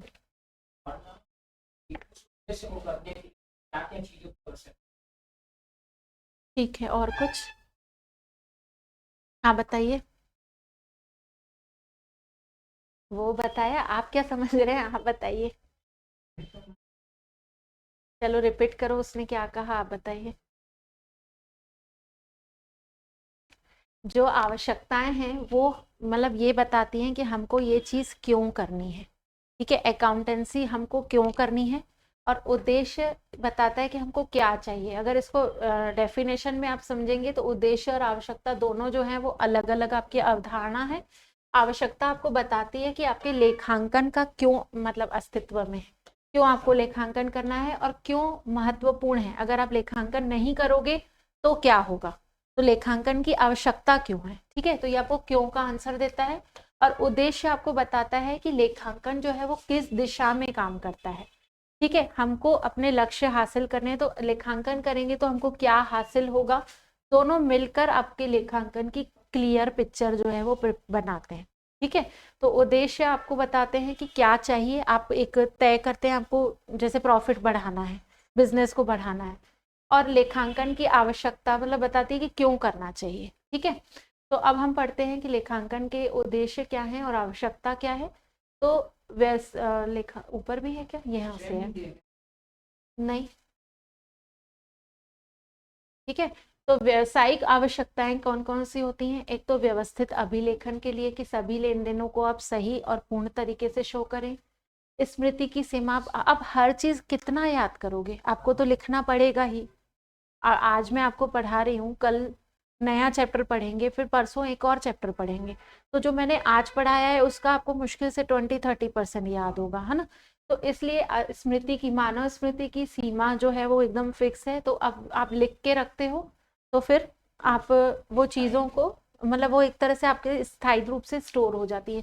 किसी एक लेखा शास्त्री ने कहा भी था कि आगे लिख पीछे दे, भूल पड़े तो कागज से ले। आपने ये स्टेटमेंट भी कहीं पढ़ा होगा कि पीछे रखते जाओ, फिर अगर भूल पड़ रहे हो तो पीछे से लेके आओ। और दूसरी इम्पॉर्टेंट चीज क्या है कि कानूनी आवश्यकता, कि आप चीजों को लिख कर रखते हो तो एक तरह से आपका ये एविडेंस का काम करता है। और तुलनात्मक अध्ययन, की आपके पास अगर खाते लिखे हुए हैं, स्टोर कर रखे हैं, तो आप पिछले कुछ सालों का पूर्वानु मतलब एनालिसिस करके आने वाले समय का पूर्वानुमान कर सकते हैं। अब आधुनिक आवश्यकताएं कौन कौन सी हैं। तो तकनीकी विकास के कारण जो है वो जटिल व्यवसायिक संरचना हो गई है, कंप्यूटर हैकिंग और साइबर अपराध भी बढ़ रहे हैं। तो अगर आप हर चीज कंप्यूटर में ही स्टोर करके रखोगे तो फिर आपके डेटा चोरी होने के भी चांसेस हैं। तो आप इसलिए पुस्तकों में भी चीजों को मेंटेन करके रखते हो। और ई कॉमर्स और ऑनलाइन लेन देन, पर्यावरण लेखांकन की आवश्यकता, मतलब ये सब के कारण भी आपको लेखांकन करने की आवश्यकता हो गई है। अब उद्देश्य क्या क्या है, हालांकि हम इसको डिटेल में पढ़ेंगे अभी और। तो मुख्य उद्देश्य है आपका जो लेखांकन है वो आपका व्यवस्थित अभिलेखन है। ठीक है, अभी हमने आवश्यकता क्यों पढ़ी थी कि ये जो है व्यवस्थित अभिलेखन है। यहाँ पे इसलिए आप लेखांकन करते हो क्योंकि आपको चाहिए कि आपके जो अकाउंट्स हैं वो व्यवस्थित रूप से रहें। अब आप किस उद्देश्य से करते हो, तो ये भी वही चीज है कि वित्तीय विवरण, लेन देनों को व्यवस्थित रूप से लिखना जो है, क्रय विक्रय प्राप्ति भुगतान इन सब का रिकॉर्ड। अगला है आपका लाभ हानि का निर्धारण, कि जितनी भी आय आई, जितनी भी व्यय हुई, तो आय माइनस व्यय क्या हुआ, लाभ। तो ये लेखांकन निश्चित अवधि के व्यवसायिक क्रियाकलापों का शुद्ध परिणाम जो है वो लेखांकन देता है आपका। वित्तीय स्थिति की जानकारी मिलती है और सूचनाओं को क्या करता है, संप्रेषण करने में, मतलब जो है अगर आपको करनी है तो आप अपने अकाउंट्स से देखकर सूचनाओं को कलेक्ट करते हैं, फिर आप संप्रेषण करते हैं। ठीक है, अब आप आपसे कोई कंपनी या इन्वेस्टर कोई इन्फॉर्मेशन ले रहा है तो एक एक इन्वेस्टर को आप इन्फॉर्मेशन थोड़ी दोगे, आप बोलोगे ये लो हमारी बैलेंस शीट, आप देखो आराम से क्या है हमारे पास क्या नहीं है। ठीक है, तो नीड ऑफ अकाउंटिंग को हम इससे ज़्यादा बेहतर तरीके से समझ सकते हैं कि सबसे पहला जो है वो अकाउंटेंसी, अगर आप लेखांकन कर रहे हो तो फिर आपका ये बिजनेस फोरकास्टिंग के लिए मदद करता है कि आने वाले समय में आपका बिजनेस जो है वो किस स्थिति में होगा। आज आप जिस स्थिति में हो या पिछले कुछ सालों का पूर्वानुमान करके आगे का आप फोरकास्ट कर सकते हो, अनुमान लगा सकते हो। ठीक है, और उसके अनुसार रणनीतियां बना सकते हो। और रिप्लेसिंग मेमोरी, अगर कोई चीज़ आप भूल जा रहे हो, क्योंकि मनुष्य का जो मेमोरी है वो बहुत लिमिटेड चीज़ें दिमाग में स्टोर होती है, तो इसलिए आप लेखांकन लिख कर मतलब स्टोर करके रखते हो। फिर रियलाइजेशन ऑफ डेप्थ की कितनी चीज़ें जो हैं वो डूब गई हैं, मतलब देनदारों से कितना मिलना था नहीं, तो ये सब भी आपको यहाँ से मिलते हैं। और फाइनेंशियल स्टेटस ऑफ बिजनेस, कि हमारे बिजनेस की जो है आर्थिक वित्तीय स्थिति वो कितनी है, ये आपको लेखांकन से पता पड़ता है। फिर आपका हेल्पफुल फॉर मैनेजमेंट, कि आपके जो प्रबंधक हैं व्यवसाय के, वो इस इंफॉर्मेशन का उपयोग करके नियोजन और जितने भी नियंत्रण प्रबंध के जो कार्य हैं वो कर सकते हैं। और करेक्ट टैक्सेशन, आप टैक्स का कैलकुलेशन जो है वो करेक्ट वे पे कर सकते हो अगर आप अकाउंट्स मतलब लेखांकन का कार्य कर रहे हो। और डॉक्यूमेंट्री एविडेंस है, ये एक तरह से आपका क्या है, आप चीज़ों को लिख कर रख रहे हो तो ये आपके लिए एक तरह से एविडेंस का भी काम करता है। और लास्ट वन है आपका करेक्ट डिसीजन मेकिंग, कि व्यवसाय से संबंधित चीज़ों को आप लिख कर चल रहे हो तो डिसीजन मेकिंग आपके लिए क्या हो जाती है, आसान हो जाती है। ठीक है, तो इस चार्ट से आप इस क्या बोलना चाहिए डायग्राम से आप ज़्यादा बेहतर तरीके से समझ सकते हो। और ये वही चीज़ें लिखी हुई हैं, need and importance of accountancy. तो what has happened to my investment, मैंने अगर कोई इन्वेस्टमेंट कर रखा है तो अभी क्या है, उस पर रिटर्न कितना आ रहा है, तो ये लेखांकन के थ्रू हमको पता पड़ेगा। What is the result of the business transaction, कोई बिजनेस ट्रांजेक्शन कर रहा हूँ तो उसका रिजल्ट क्या आ रहा है। ठीक है, और आपके अर्निंग और एक्सपेंसेस कितने हैं, how much amount is receivable for from customer to whom goods have been sold on credit, अगर किसी कस्टमर को आपने उधार में माल बेचा है तो आपको कितना जो है पैसा रिसीव हुआ है, या फिर कितना अमाउंट रिसीव हुआ है, कितना होना बाकी है। ये सब जो चीज़ें हैं वो आप ये इसलिए इम्पॉर्टेंट है आपका क्या, अकाउंट्स मेंटेन करना। ठीक है, ये सब भी आप एक बार रीड आउट कर लेना, आसान है। कि आपके what are the nature and value of liabilities of the business concern. ठीक है, कि आपके जितने भी what are the nature of value of liabilities of the business concern. चलो एक बार इसको रीड आउट कर लेना। अब हम आते हैं ऑब्जेक्टिव ऑफ अकाउंटिंग। तो इसके ऑब्जेक्टिव हम लोगों ने जैसे 4 ऊपर पढ़े थे वही चीज़ें हैं कि मेंटेनिंग अकाउंटिंग रिकॉर्ड्स, ये आपके अकाउंटिंग के रिकॉर्ड्स को मेंटेन करने के लिए हम इस उद्देश्य से खाते बनाते हैं। और क्या लिखा है ये, ascertainment of profit and loss, वही लाभ और हानि को जानने के लिए। असेसमेंट ऑफ फाइनेंशियल पोजीशन, कि आपकी वित्तीय स्थिति कितनी है। और कम्युनिकेशन ऑफ इंफॉर्मेशन, आप इंफॉर्मेशन को सूचना को क्या करते हैं, प्रसारित करते हैं। तो यहाँ पे उसी के उद्देश्य मैंने थोड़े विस्तार से दिए हुए हैं, पीडीएफ में आपको दूंगी, उदाहरण भी आप रीड करते चलना। कि अगर किसी ग्राहक ने 3 महीने पहले भुगतान किया था तो उसका प्रमाण और रिकॉर्ड में आपके मिल जाएगा कि इसने इतना भुगतान कर लिया था या फिर भुगतान बचा है। तो ये आपको क्या करता है, लेखांकन व्यवस्थित अभिलेख रखता है। ठीक है, कि हर चीज़ जो है वो आपको प्रॉपर वे पे मिलती है इसमें। और संपत्तियों दायित्वों की रक्षा करता है आपके, कि चोरी गबन कोई दुरुपयोग तो नहीं हो रहा, आपका संपत्तियों का पूर्ण विवरण रखता है। तो ये सब उद्देश्य एक बार आप रीड आउट कर लेना। ठीक है, वित्तीय स्थिति जानना, ये सब उद्देश्य हैं। ये बाहरी पक्षों को जानकारी देना। लेखांकन हम धोखाधड़ी और त्रुटियों को पता लगाने के लिए भी करते हैं। अगर हम लेखे ना करें और सिर्फ मेमोरी बेस्ड हम काम करते रहें तो हमसे होने वाली गलतियां जो है वो पकड़ में नहीं आएंगी। ठीक है, जानबूझकर किसी ने धोखाधड़ी की है। ऑडिट को आसान करता है, अगर आपकी चीजें लिखी हुई हैं तो ऑडिट इजीली हो जाएगा। कानूनी आवश्यकताओं की पूर्ति, कि अब कानूनी बाध्यताओं का पालन, अब कंपनी एक्ट में बहुत जरूरी है आपके खाते मेंटेन करके रखना, या पार्टनरशिप आप कर रहे हो तो किस तरीके से लाभों का बंटवारा करोगे, तो खाते रखना बहुत जरूरी है उस कंडीशन में भी। अगर आप सोल प्रोप्राइटरशिप चला रहे हो, एकल व्यापार में हो, तो आप अपने तरीके से अपने खाते व्यवसाय में मेंटेन कर सकते हो, चाहे एकल लेखा प्रणाली से, है ना। पर अगर आपको आगे चल के अपने बिजनेस को एक्सटेंड करना होगा तो आपके पास तो पिछला एविडेंस ही नहीं है कुछ भी, या कभी बिजनेस में लोन चाहिए तो लोन कैसे मिलेगा, आपने तो खाते नहीं रखे हैं, तो बैंक के पास तो वो दिखाना पड़ेगा ना आपकी स्थिति। तो ये सब उद्देश्य हैं आपके, एक बार इसको सिर्फ रीड आउट कर लेना। तो इजी वे में अगर कहें तो आवश्यकताएं आपकी समस्या या जरूरतों को पहचानती हैं कि क्यों हम मेंटेन कर रहे हैं, और उद्देश्य उस समस्या को हल करने का आपका क्या है, तरीका है। कि आपके पास अगर कोई समस्या है कि आपको आय व्यय निकालना है, आपको अकाउंट्स बनाने हैं, अब कितनी आय व्यय में अंतर, लाभ कितने हो रहे हैं, तो ये सब समस्याओं को हल करने के लिए आप अकाउंट्स बनाते हो। ठीक है, तो बस यही है, आपके आवश्यकता बताती है कि लेखांकन क्यों जरूरी है, और उद्देश्य बताता है आपका लेखांकन क्या करेगा। अगर आप अकाउंट कर रहे हो तो आपके बिजनेस की स्थिति कैसी होगी, है ना, या करते हो तो क्या क्या चेंजेस आएंगे। अब आप एक यहाँ पे फ्लो चार्ट दी हुई है कि क्या लेन देन व्यवसाय से संबंधित और मुद्रा के रूप में हुआ है, सबसे मतलब सीक्वेंस दिया हुआ है कि आप कैसे करते हो कोई भी ट्रांजेक्शन।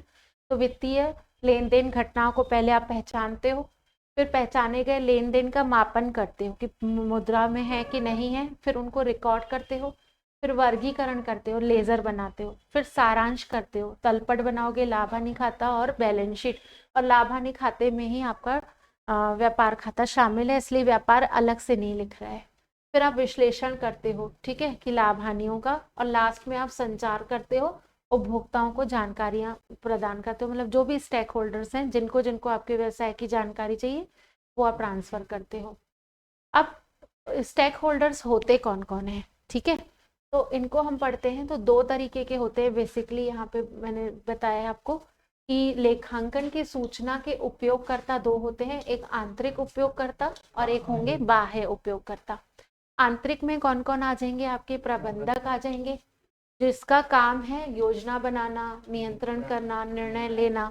तो इसके लिए अकाउंटिंग इंफॉर्मेशन जो है वो जरूरी है। इसी इंफॉर्मेशन के बेस पर पिछले अनुभव के हिसाब से अब वो आगे वाले समय में नियोजन और ये सब काम करेगा अपने प्रबंध के कार्य। सेकंड आंतरिक उपयोग करता है मुख्य कार्यकारी अधिकारी, जो कंपनी का पूरा प्रदर्शन करने का काम करता है, तो उसके लिए भी जो है अकाउंटिंग इंफॉर्मेशन इंपॉर्टेंट है। फिर वित्तीय प्राधिकारी जो पैसों के पूरे नियोजन का काम करता है, और विभागीय प्रबंधक, अलग अलग विभाग के जितने भी प्रबंधक होंगे उनको भी सूचना जो है वो चाहिए व्यवसाय की। तो ये आंतरिक उपयोगकर्ता है। इसके अलावा भी और होते हैं आंतरिक उपयोगकर्ता, कर्मचारी आ जाएंगे, है ना, तो वो डिटेल से आप देखना, बस आप पहचान जाओगे जो अंदर के दिखेंगे वो आंतरिक उपयोगकर्ता है, जिनका प्रत्यक्ष रूप से कंपनी से संबंध है।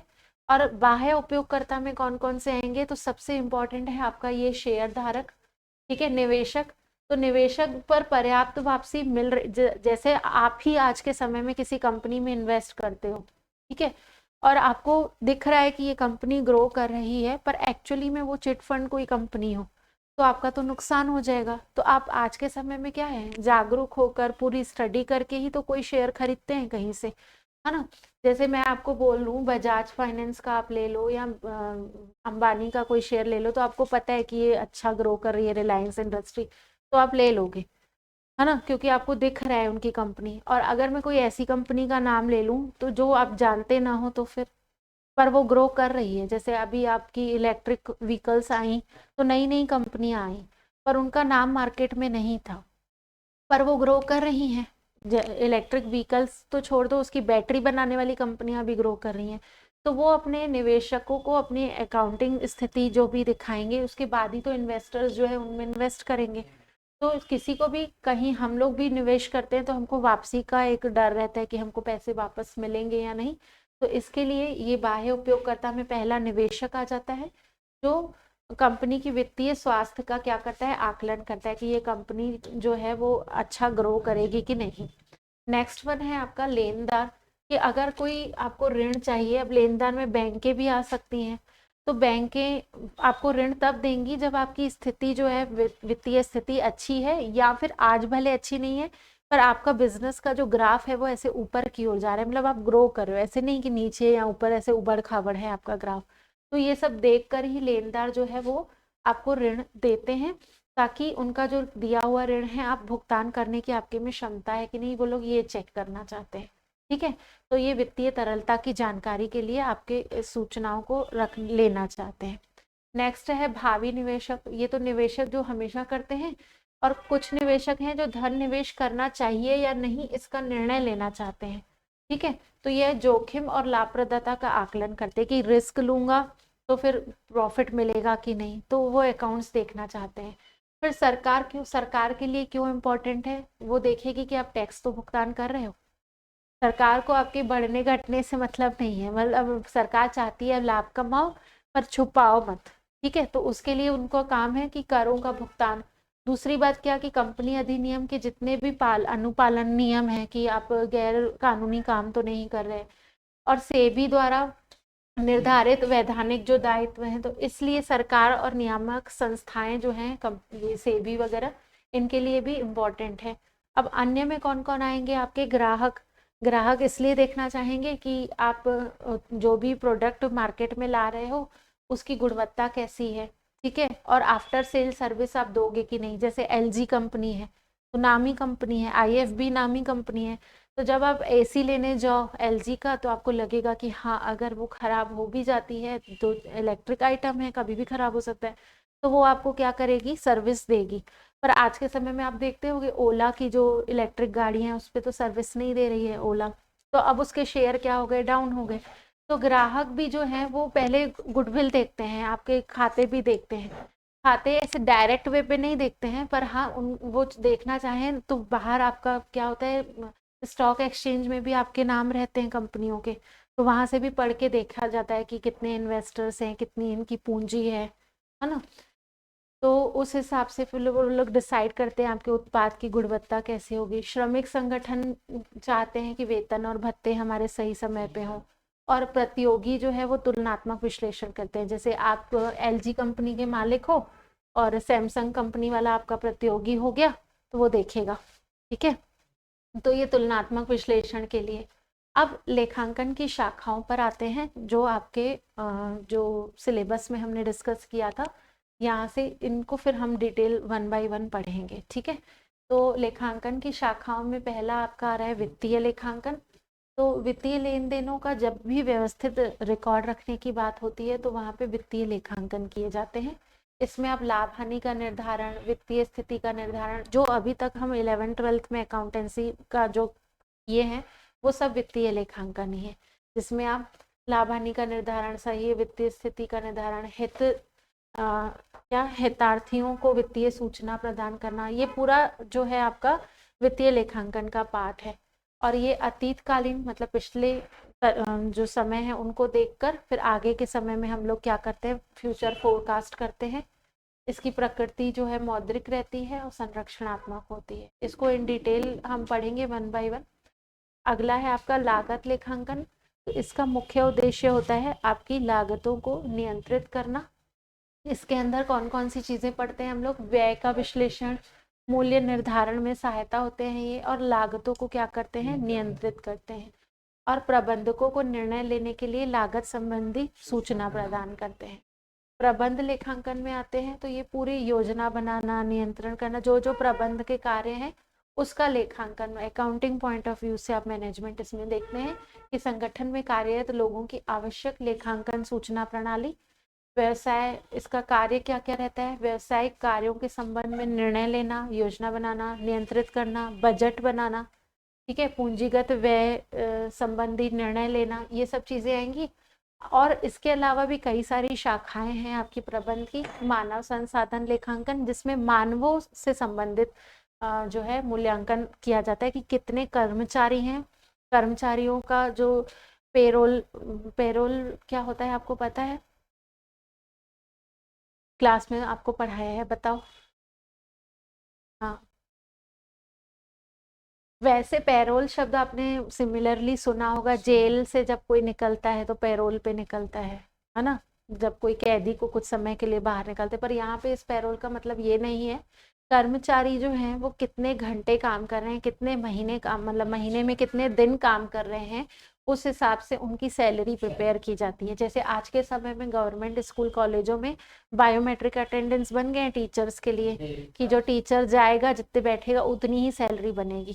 तो ऐसे ही कर्मचारी मानव संसाधन लेखांकन के अंदर मानव से उनकी मतलब उनकी भर्ती हो रही है तो खर्चा कितना आ रहा है, या फिर उनकी ट्रेनिंग में कितना खर्चा आ रहा है, वो काम कितना कर रहे हैं, ये सब इसके अंतर्गत आएंगी चीज़ें। फिर सामाजिक लेखांकन, इसमें सोशल रिस्पॉन्सिबिलिटी से रिलेटेड अकाउंटिंग पढ़ते हैं। और पर्यावरण में हम लोगों ने CSR रिपोर्ट एक पढ़ी हुई है पहले, तो पर्यावरण में पर्यावरण पर क्या प्रभाव होता है वो देखते हैं, ठीक है। तो इसका इन शॉर्ट यहाँ पे एक दे दिया है आपको कि वित्तीय लेखांकन जो है वो आपका वित्तीय स्थिति दिखाता है। अब इसके उपयोगकर्ता स्टेक होल्डर्स कौन से हैं, आपके निवेशक हो गए और बैंक हो गई। लागत लेखांकन जो है लागतों को नियंत्रित करने के लिए बनाए जाते हैं, किए जाते हैं। ये बेसिकली प्रबंधक जो है वो उपयोग करते हैं। प्रबंध लेखांकन जो है वो निर्णय और लेने और योजना बनाने के लिए इसका उपयोग होता है। और आंतरिक प्रबंधन जो समिति रहती है ना वो इसका उपयोग करती है। टैक्स का जो अकाउंटिंग रहती है वो कर, इसका उद्देश्य किस उद्देश्य से की जाती है कि करों को हम प्रॉपर वे पे मतलब दिखाएं, नियम के अनुसार चले। और इसको कौन उपयोग करता होता है, सरकार और जो हमारे फाइनेंस जो कर के सलाहकार होते हैं वो। सामाजिक लेखांकन जो रहता है वो सामाजिक प्रभाव दिखाता है। इसमें समाज और CSR कॉर्पोरेट सोशल रिस्पॉन्सिबिलिटी विभाग आ जाएगा इसमें, तो हर कंपनी में होता है, ठीक है। अगर कोई कंपनी एक, इसमें भी नियम है तय, कुछ 3 स्टेप्स हैं कि 5 करोड़ 500 करोड़ ऐसे टर्नओवर पे और कितने प्रॉफिट पर उनको CSR बनाना जो है कंपलसरी होता है, तो उसका अलग से CSR विभाग होता है। फिर उस पैसे को कहाँ कहाँ उपयोग में लाया जाएगा वो इसमें देखा जाता है। और न्यायिक जो लेखांकन है इसमें धोखाधड़ी और अपराध की जांच, और इसके उपयोगकर्ता कौन है, न्यायालय और पुलिस।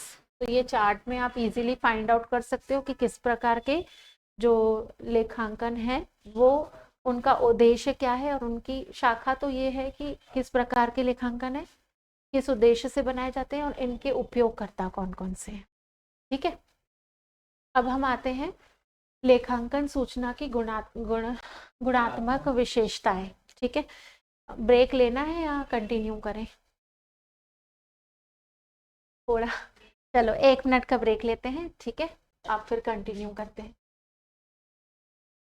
1 मिनट का, जाओ पानी पी लो भले।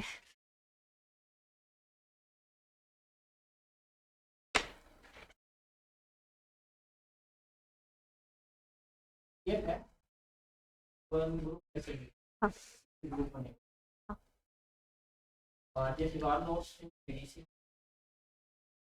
जितना ज्यादा नोट्स पढ़ोगे उतना परेशान होगे। इसमें तो आराम से। कम लग रहा है क्या? नहीं कम नहीं वो क्या बोलते हैं, एग्जाम से पहले तो जितना भी पढ़ रहा मैं सब कम ही लगता है।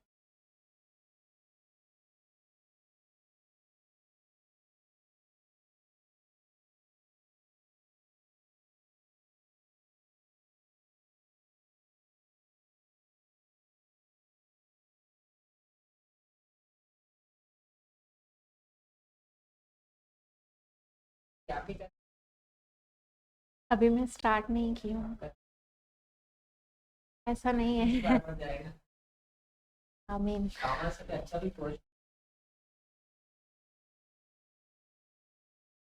नेक्स्ट 2 बार मतलब नेट भी मिल जाएगा, सेट भी मिल जाएगा, 2 दिसंबर का भी नेट मिल जाएगा आराम से, जून का भी मिल जाएगा, अक्टूबर की 3-4 आराम से। चलो स्टार्ट करते हैं हम लोग। लेखांकन सूचना की गुणात्मक विशेषताएं, जो अकाउंटिंग इंफॉर्मेशन है जिनको हम लोग स्टेक होल्डर्स को देते हैं, तो इनकी गुणात्मक विशेषताएं कौन कौन सी हैं। तो इसको पहले हम एक चार्ट में देख लेते हैं। आपके qualitative characteristics of accounting information. इसमें आता है रिलायबिलिटी ऑफ अकाउंटिंग इंफॉर्मेशन, कि आपके जो भी इंफॉर्मेशन पेश कर रहे हैं वो कितनी रिलायबल है, विश्वसनीय है। उसके बाद relevance of accounting information in detail हम देखेंगे। अंडरस्टैंडेबिलिटी, कि वो कितनी समझने योग्य है। आपने कुछ ऐसा लिखा है जो सामने वाले को समझ में ही ना आ रहा हो तो वो भी काम की इंफॉर्मेशन नहीं रहेगी। और कंपेरेटिबिलिटी ऑफ अकाउंटिंग इंफॉर्मेशन, कि वो कंपेयर करने योग्य हो। मतलब इसका क्या मतलब है, सीधा सीधा कि आप जैसे कि एक डेप्रिसिएशन की विधि अपना रहे हो, एक साल स्ट्रेट डाउन मेथड यूज कर रहे हो, जो एक जैसी सीधी रेखा पद्धति, और अगले साल आप जो क्रमागत ह्रास पद्धति कर रहे हो, तीसरे साल वार्षिकी कर रहे हो, तो आप तुलना कैसे करोगे एक साल का दूसरे साल से? तो वो आप एक जैसी चीजें कंसिस्टेंसी में लाओ, और उसके बाद क्या करो, कंपेयर, वो जो आपकी इंफॉर्मेशन आप प्रेजेंट करोगे तो वो आप पिछले और वर्तमान आंकड़ों से क्या कर सकते हो, तुलना कर सकते हो। तो बेसिकली जो मेन कैरेक्टरिस्टिक्स हैं वो ये 4 हैं। इसके अलावा भी कुछ विशेषताएं हैं, इनको हम लोग 1 बाय 1 देखेंगे। ठीक है, तो यहीं से ही स्टार्ट करते हैं। ऊपर वाला सेम चीज़ है, बस शॉर्ट में दिया हुआ है। तो लेखांकन सूचना की गुणात्मक विशेषताएं क्या होती हैं? तो ये बेसिकली वे गुण होते हैं आपके जो लेखांकन की जानकारी को ज़्यादा उपयोगी और विश्वसनीय बनाते हैं। जो भी आप सूचना दे रहे हो वो अगर इनके में ये विशेषता है तो ही तो वो इन्फॉर्मेशन उपयोगी होगी। मैं ऐसा कुछ डेटा दे दूं जो सामने वाले को समझ में ही ना आए तो फिर उसके काम की तो वो इन्फॉर्मेशन नहीं रहेगी। तो ये विश्वसनीय बनाते हैं। और लेखांकन सूचना तभी उपयोगी होती है जब वह कुछ मूलभूत गुणों को क्या करे, पूरा करे। अब वो गुण कौन कौन से होते हैं वो हम देखेंगे। और यही गुण जो है, विशेषताएं, यह सुनिश्चित करती हैं कि वित्तीय विवरण जो है वो आपके सही, समझने योग्य और निर्णय लेने में क्या हो, सहायक हो। ठीक है, तो अब ये कौन कौन से हैं इसको देखते हैं। तो पहला वाला सबसे इंपॉर्टेंट जो है वो आपका विश्वसनीयता, कि जो भी लेखांकन सूचना है भरोसा किया जा सके ऐसी सूचनाएं दो। जैसे व्यवसाय को 50,000 की हानि हुई है और आप छुपा के बैठे हो, आपसे फायदे ही फायदे दिखा रहे हो, तो फिर आपकी जो दी हुई सूचना है वो बिल्कुल विश्वसनीय नहीं होगी। एक बार बोलते हैं ना, ट्रस्ट टूटा तो हमारा ट्रस्ट नहीं बनता, फिर कितनी भी कोशिश करो। तो उसे आप छुपाकर आप झूठे लाभ दिखाओगे, एक बार तो इन्वेस्टर उल्लू बन जाएगा, फिर दोबारा वो ना बने, नहीं आएगा आपकी कंपनी में कभी, है ना। तो छुपाकर लाभ नहीं दिखाना चाहिए। हर लेन देन के लिए आपके पास बिल होनी चाहिए, रसीद, वाउचर, ये सब चाहिए। और प्रबंधन को खुश करने के लिए आप लाभ को बढ़ा चढ़ाकर नहीं दिखाएंगे। अब इससे आसान क्या ही दूं, ठीक है, विश्वसनीयता के लिए। तो विश्वसनीयता को अगर आप समझना होगा, रिलायबिलिटी, तो आपकी सूचना जो है वो रिलायबल हो, सत्य हो, उसमें झूठी कोई बातें शामिल ना हो। नेक्स्ट वन है आपका प्रासंगिकता या सुसंगति। रिलेवेंस, कितनी आपकी जो जानकारी है वो रिलेवेंट है। जैसे पिछले 5 वर्षों की बिक्री देखकर आप अगले वर्षों की बिक्री का अनुमान लगा सकते हैं, है ना। तो यह जानकारी उपयोगकर्ता को निर्णय लेने में सहायता करती है कि उसके लिए वो जानकारी कितनी प्रासंगिक है, कितनी रिलेवेंट है। भविष्य के बारे में अनुमान लगाने में क्या करती है, ये मदद करती है। पहले के निर्णयों का मूल्यांकन करने में मदद करती है। ये एक उदाहरण भी है आपका कि पिछले वर्ष हमने अनुमान लगाया था कि 10 लाख का लाभ होगा, और वास्तविक आंकड़े यह बताएंगे कि यह अनुमान सही है या नहीं है। जब आप कोई भी इंफॉर्मेशन अपनी पेश कर रहे हो तो आप जो भी अनुमान लगा रहे हो कि इतने लाख का लाभ होगा, तो जो वास्तविक आंकड़े होंगे उससे शो हो जाएगा कि हाँ सच में हमारा इतना लाभ होगा कि नहीं, बशर्ते कोई ऐसी आकस्मिकता ना आए, जैसे कोविड आ गया था, है ना। तो बस वो अपवाद है कि वो ना हो, पर आपके जो भी आप शो कर रहे हो आपने आंकड़े, तो वो ऐसे होने चाहिए जो क्या हो, रिलेवेंट हो। नेक्स्ट वन है आपका समझने योग्य। जानकारी स्पष्ट और आसानी से समझ आने वाली हो, सरल भाषा का उपयोग हो, स्पष्ट प्रस्तुतिकरण हो, और उचित वर्गीकरण और व्यवस्था हो। जैसे आपने कुछ ट्रांजेक्शन ऊपर लिखे, कुछ नीचे लिखे, रोकड़ बही बना रहे हो उसमें रोकड़ के ही ट्रांजेक्शन, क्रय बही बना रहे हो उसमें उधार क्रय, उधार विक्रय। तो ये जब आप अलग अलग अच्छे से प्रस्तुत कर रहे हो, मतलब यहाँ पे तो आप हालांकि बैलेंस शीट प्रस्तुत कर रहे हो, तो जब आप बैलेंस शीट दिखा रहे हो तो उसका भी एक नियम होता है, सीक्वेंस। कंपनी का अलग सीक्वेंस होता है, नॉर्मल लोगों का अलग तरीका होता है। तो उस समय आप दिखा दो संपत्तियां, और संपत्तियों को आपने अलग से बांटा ही नहीं है, स्थायी है, मूर्त है कि अमूर्त है। आप डायरेक्ट ऐसी बस संपत्तियां लिखते जा रहे हो, लिखते जा रहे हो, तो फिर वो क्या होगा, पढ़ने में बहुत टफ होगा। तो इसलिए आपको सरल भाषा का स्पष्ट प्रस्तुतिकरण, उचित वर्गीकरण करेंगे। जैसे संपत्तियों को भी भागों में बांटेंगे। अब स्थायी संपत्तियों में क्या क्या आ जाएगा, भूमि, भवन, फर्नीचर, तो इनको एक तरफ लिख दो, ठीक है। और कैश हो गया, बैंक में पैसे हुए, उनको अलग दिखा दो। इसी तरह कुछ संपत्तियां मूर्त हैं जो दिख रही हैं, कुछ अमूर्त हैं। तो ये तरीके आपको स्पष्ट रूप से वर्गीकृत करो, व्यवस्थित रूप से आप आंकड़ों को प्रस्तुत करो, जटिल शब्दों का स्पष्टीकरण ना हो, उचित नोट्स और टिप्पणियां साथ साथ लिखते चलो। अगर देखो बैलेंस शीट में भी कई चीजें ऐसी होती है जो हम ऊपर नहीं लिख सकते हैं, तो नीचे फुट नोट में लिखते हैं, वो होना चाहिए। तो यहाँ पे उदाहरण दिया हुआ है कि वित्तीय विवरण इस प्रकार बनाया जाना चाहिए कि सामान्य व्यवसायिक ज्ञान वाला व्यक्ति जो है वो समझ सके। अब आप किसी को जाओगे गांव में और बोलोगे बैलेंस शीट पढ़ो, तो वो थोड़ी ना पढ़ पाएगा, उसको थोड़ी ना पता बैलेंस शीट होती क्या है। तो इसलिए यहाँ पे ये वर्ड यूज किया गया है कि सामान्य व्यवसायिक ज्ञान वाला व्यक्ति जो है उस बैलेंस शीट को रीड कर सके। अब इसमें क्या ध्यान देना है कि इसका मतलब यह नहीं है कि जटिल जानकारी को आप हटा दो, आप उसे समझने योग्य बनाकर अपनी जटिल जानकारियां पेश करोगे। जैसे कि डूबत ऋण और ये जो देनदारों का जो रहता है वो प्रक्रिया थोड़ी जटिल होती है, तो हम लोगों ने क्लास में बहुत आसानी से समझा है कि किस तरह हम लोग प्रोविजन फॉर बैड डेब्ट्स और ये सब किस तरह से हम बैलेंस शीट में फाइनली शो करते हैं, है ना। तो वो आपको जटिल चीजें छुपानी नहीं है, अच्छे से आपको शो करनी है। नेक्स्ट वन है तुलनीयता। ये भी विशेषता इंपॉर्टेंट है कि विभिन्न अवधियों और संस्थाओं की जानकारी की तुलना की जा सके। अब इसमें ना दो बातें हो रही हैं इस डेफिनेशन में कि विभिन्न अवधि और विभिन्न संस्था, मतलब अपने ही पीरियड, अपने जैसे आप शो कर रहे हो बैलेंस शीट आज की, अब चल रहा है 2026, 25-26 खत्म होगा, मार्च की बैलेंस शीट बनेगी। अब आप पिछले साल, फिर उसके पिछले साल, इन 3 सालों का कंपेयर कर सकते हो। तो ये हुआ आपकी विभिन्न अवधियों की तुलना कर रहे हो सेम बैलेंस शीट की। और विभिन्न संस्थाओं में आज आपकी यहाँ पे एक संस्था है, आपकी दूसरी एक संस्था है, या कोई कंपटीशन है आपका किसी के साथ, उसकी बैलेंस शीट, तो वो दो अलग अलग प्रकार की बैलेंस शीट को भी क्या कर सको, आप कंपेयर कर सको, ठीक है। तो ऐसी आपको प्रिपेयर करना है आपके फाइनल स्टेटमेंट कि जहाँ पे आप दो प्रकार की तुलनीयता की बात करते हो, एक अंतर फर्म तुलनीयता, मतलब इंटर, आप ना ये दोनों वर्ड बहुत इंपॉर्टेंट है, आप समझिएगा, इंग्लिश में लिखे हैं इंटर और इंट्रा। ये ना हर तरीके से कम्युनिकेशन पढ़ोगे तो भी इंटर इंट्रा आएगा, और हर तरीके जब भी ऐसी दो बातें होंगी ना, मतलब आप इसको ऐसे समझ सकते हो, इंटर फर्म मतलब दो लोगों में ऐसे कंपैरिजन की बात हो रही है, और इंट्रा मतलब स्वेल, इंट्रा टॉक मतलब मैं अपने आप से बात कर रही हूँ। तो ये दो टर्म आपने इंग्लिश में समझे। अब यहाँ अंतर फर्म तुलनीयता, तो एक कंपनी की दूसरी कंपनी से तुलनीयता, प्रतियोगी जो भी फर्में होंगी उनसे तुलना, उद्योग मानकों से तुलना, जैसे टाटा मोटर्स जो है वो महिंद्रा की कंपनी से तुलना, तो यहाँ इंटर हो रही है। अब बच्चे क्या समझते हैं, इंटर मतलब अंदर की बात हो रही है ना।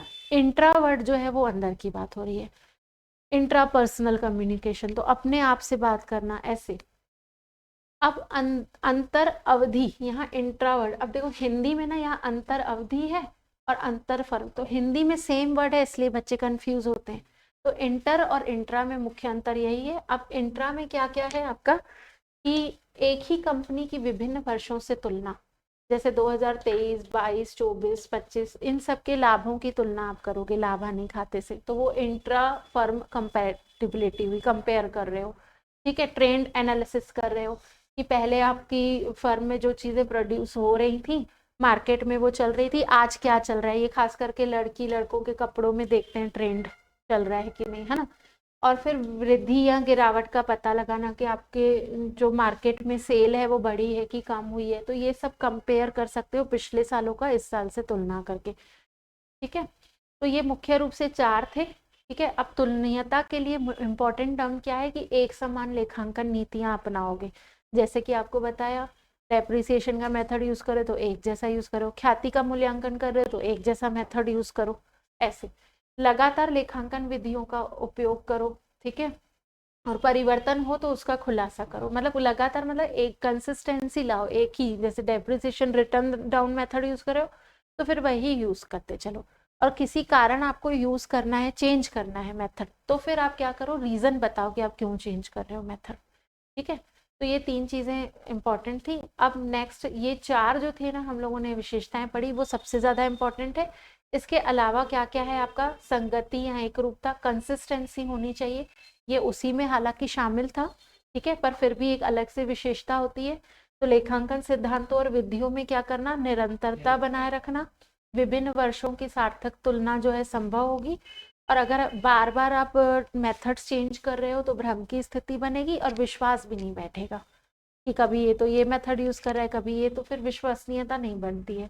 ये एग्जाम्पल दे रखा है मैंने कि अगर आपने सीधी रेखा मतलब स्ट्रेट लाइन मेथड यूज करे तो फिर आप वही उपयोग करो। ठीक है, बार बार बदलोगे तो फिर आप कारण बताओ, बार बार मत बदलो। तटस्थ तटस्थता हिंदी में थोड़ा होता है। ठीक है, न्यूट्रलिटी, यहाँ पे बात हो रही है कि अर्थ इसका क्या होगा, न्यूट्रल रहो। न्यूट्रल मतलब एक समान। अब जैसे आप 3 लोग यहाँ बैठे हो मेरे सामने, कुछ लोग ऑनलाइन में हैं, तो फिर क्या होगा कि मेरे लिए सभी लोग क्या हैं, इक्वल हैं, तो मैं सबको इक्वली ध्यान दूंगी, बात पढ़ाऊंगी। तो ऐसे ही आपकी जो भी जानकारी आप पेश कर रहे हो ना, ऐसा नहीं कि आप सरकार के सामने कम लाभ दिखा रहे हो क्योंकि आपको टैक्स से बचना है, ठीक है, और इन्वेस्टर को आप ज्यादा शो कर रहे हो कि वो आके इन्वेस्ट करे। आपका जो भी प्रेजेंट कर रहे हो फाइनेंशियल स्टेटमेंट, लाभ हानियां, वो सभी को एक समान रूप देखकर आप प्रेजेंट करो। ठीक है, तो यहाँ पे बोल रहे हैं किसी विशेष समूह के हित में नहीं, सभी उपयोगकर्ताओं के लिए समान रूप से उपयोगी। और इससे अच्छा एग्जाम्पल क्या होगा कि आप गवर्नमेंट को टैक्स बचाने के लिए कम लाभ दिखाओ, इन्वेस्टर को दिखाओ कि आओ आओ हमारे यहाँ इन्वेस्ट करो उसको ज्यादा। तो ये गलती मत करना, ये बोल रहे हैं। ठीक है, तो इसके लिए तो क्या होगा, जानकारी पूर्वाग्रह रहित होनी चाहिए और निष्पक्ष होनी चाहिए। इसके बाद अगला है भौतिकता या महत्वपूर्णता। इसमें क्या होगा कि महत्वपूर्ण जानकारी को विशेष ध्यान देना और छोटी मोटी बातों को नजरअंदाज करना। ये ना हम लोगों ने ना एक अकाउंटिंग जब कॉन्सेप्ट पढ़ते थे, लेखांकन के सिद्धांत जो हम आज की क्लास में करने वाले हैं, तो उसमें होता है कि जो छोटे छोटे ट्रांजेक्शन है ना, वो बार बार उसका लेखा मत करो, उसको किसी एक पद के अंतर्गत लिख दो। याद है आपको? तो ये हम जैसे उदाहरण है, 1 करोड़ के व्यवसाय में 100 रुपए का कोई लेन देन हो रहा है, तो वो 100 रुपए बार बार ऐसे बड़े बड़े ट्रांजेक्शन मत दिखाओ, किसी एक के अंदर मिसलर क्या बोलते विविध जो है पेटी कैश बुक जैसे बनती थी, विविध व्यय में उसको दिखा दो अंदर। ठीक है, उसको बार बार मेंशन मत करो कि चाय में खर्च हुआ, कि पुस्तक में खर्च हुआ, कि पेन में। तो ये इसमें बात हो रही है यही कि महत्वपूर्णता की अवधारणा अपनाओ कि महत्वपूर्ण जानकारी को विशेष रूप से ध्यान दो, और छोटी मोटी चीजों को ज्यादा फोकस मत करो। जैसे 10 लाख का लेन देन हो रहा है तो ये बहुत इंपॉर्टेंट है, इसको फिर शो करो। ठीक है, अगला है आपका पूर्णता, कंप्लीटनेस। आपके जो भी अकाउंट्स होंगे जो आप प्रिपेयर करके शो कर रहे हो सूचना, वो पूर्ण होनी चाहिए। ऐसा नहीं कि कोई चीजें लिखने से छूट जाए। तो अधूरी जानकारी क्या होती है, भ्रामक होती है। तो सभी महत्वपूर्ण तथ्यों को आप पूरी तरह खुलासा करो। फुल डिस्क्लोजर की एक अवधारणा हम लोगों ने पढ़ी थी। और नोट्स और टिप्पणियों में अतिरिक्त जानकारी, अब जिनका लेखांकन नहीं हो सकता तो नीचे उसके नोट्स दे दो। फिर आपका आता है गुणात्मक विशेषताओं का पदानुक्रम। अब मतलब सबसे इंपॉर्टेंट कौन सा है और कम इंपॉर्टेंट है, वैसे सभी इंपॉर्टेंट है, पर मूलभूत गुणात्मक विशेषता देखें तो ये जो रिलेवेंस और फेथफुल जो है विश्वसनीय प्रस्तुतिकरण, ये बहुत इंपॉर्टेंट है दोनों। ठीक है, फेथफुल होनी चाहिए। और संवर्धन गुणात्मक विशेषताएं जो और इनहांस करती हैं आपकी क्या बोलना चाहिए, जो भी इंफॉर्मेशन आप प्रेजेंट कर रहे हो तो उसकी खूबसूरती बढ़ाती है, मतलब सामने वाले को और अच्छा महसूस कराती है। तो वो कौन कौन सी होंगी, तो एक तो कंपेयर कर सके, वो सत्यापन योग्य हो, समयबद्ध हो और समझने योग्य हो। ठीक है, तो मूलभूत रूप से ये है, पर अगर आप ओवरऑल देखें तो जो स्टार्टिंग में हम लोगों ने 4 पढ़ी थी वो सबसे ज्यादा इंपॉर्टेंट है। ठीक है, फिर अगला है आपका लेखांकन की भूमिका। आधुनिक समय में लेखांकन की बढ़ती भूमिका, मतलब क्यों है, आप क्यों कर रहे हो लेखांकन, तो व्यापार की भाषा के रूप में, कि व्यवसाय में आप सूचना का आपका माध्यम है एक तरह से, और विभिन्न पक्षों के बीच क्या होता है, संवाद स्थापित होता है। ऐतिहासिक अभिलेख के रूप में कि आप वास्तविक राशि का क्या करते हो, रिकॉर्ड रखते हो। जैसे आपने भवन खरीदा होगा 10 साल पहले, ठीक है, उस समय आपने खरीदा होगा मानो 20 लाख का, आज उसकी वैल्यू 1 करोड़ की है। तो आप ऐतिहासिक अभिलेख के रूप में भी खातों को क्या करते हो, लिख के रखते हो। सूचना तंत्र के रूप में कि सूचना स्रोत जो है जितने भी स्टेक होल्डर्स हैं उनको जोड़ता है, संप्रेषण के मार्ग द्वारा सूचना का क्या करते हो, प्रसार करते हो। सेवा के रूप में कि लेखाकार द्वारा गुणवत्तापूर्वक सेवा प्रदान करना, समाज में विशिष्ट सूचना की मांग को पूरा करना।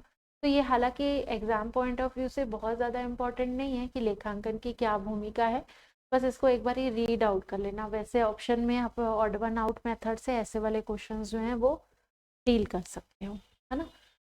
अब आते हैं लेखांकन के आधारभूत परिभाषित शब्द कौन कौन से हैं। अगर आपको ये शब्द नहीं पता तो कहाँ से जर्नल एंट्री करोगे, कहाँ से लेजर करोगे, है ना। तो कौन कौन से शब्द हैं इनको हम देखते हैं।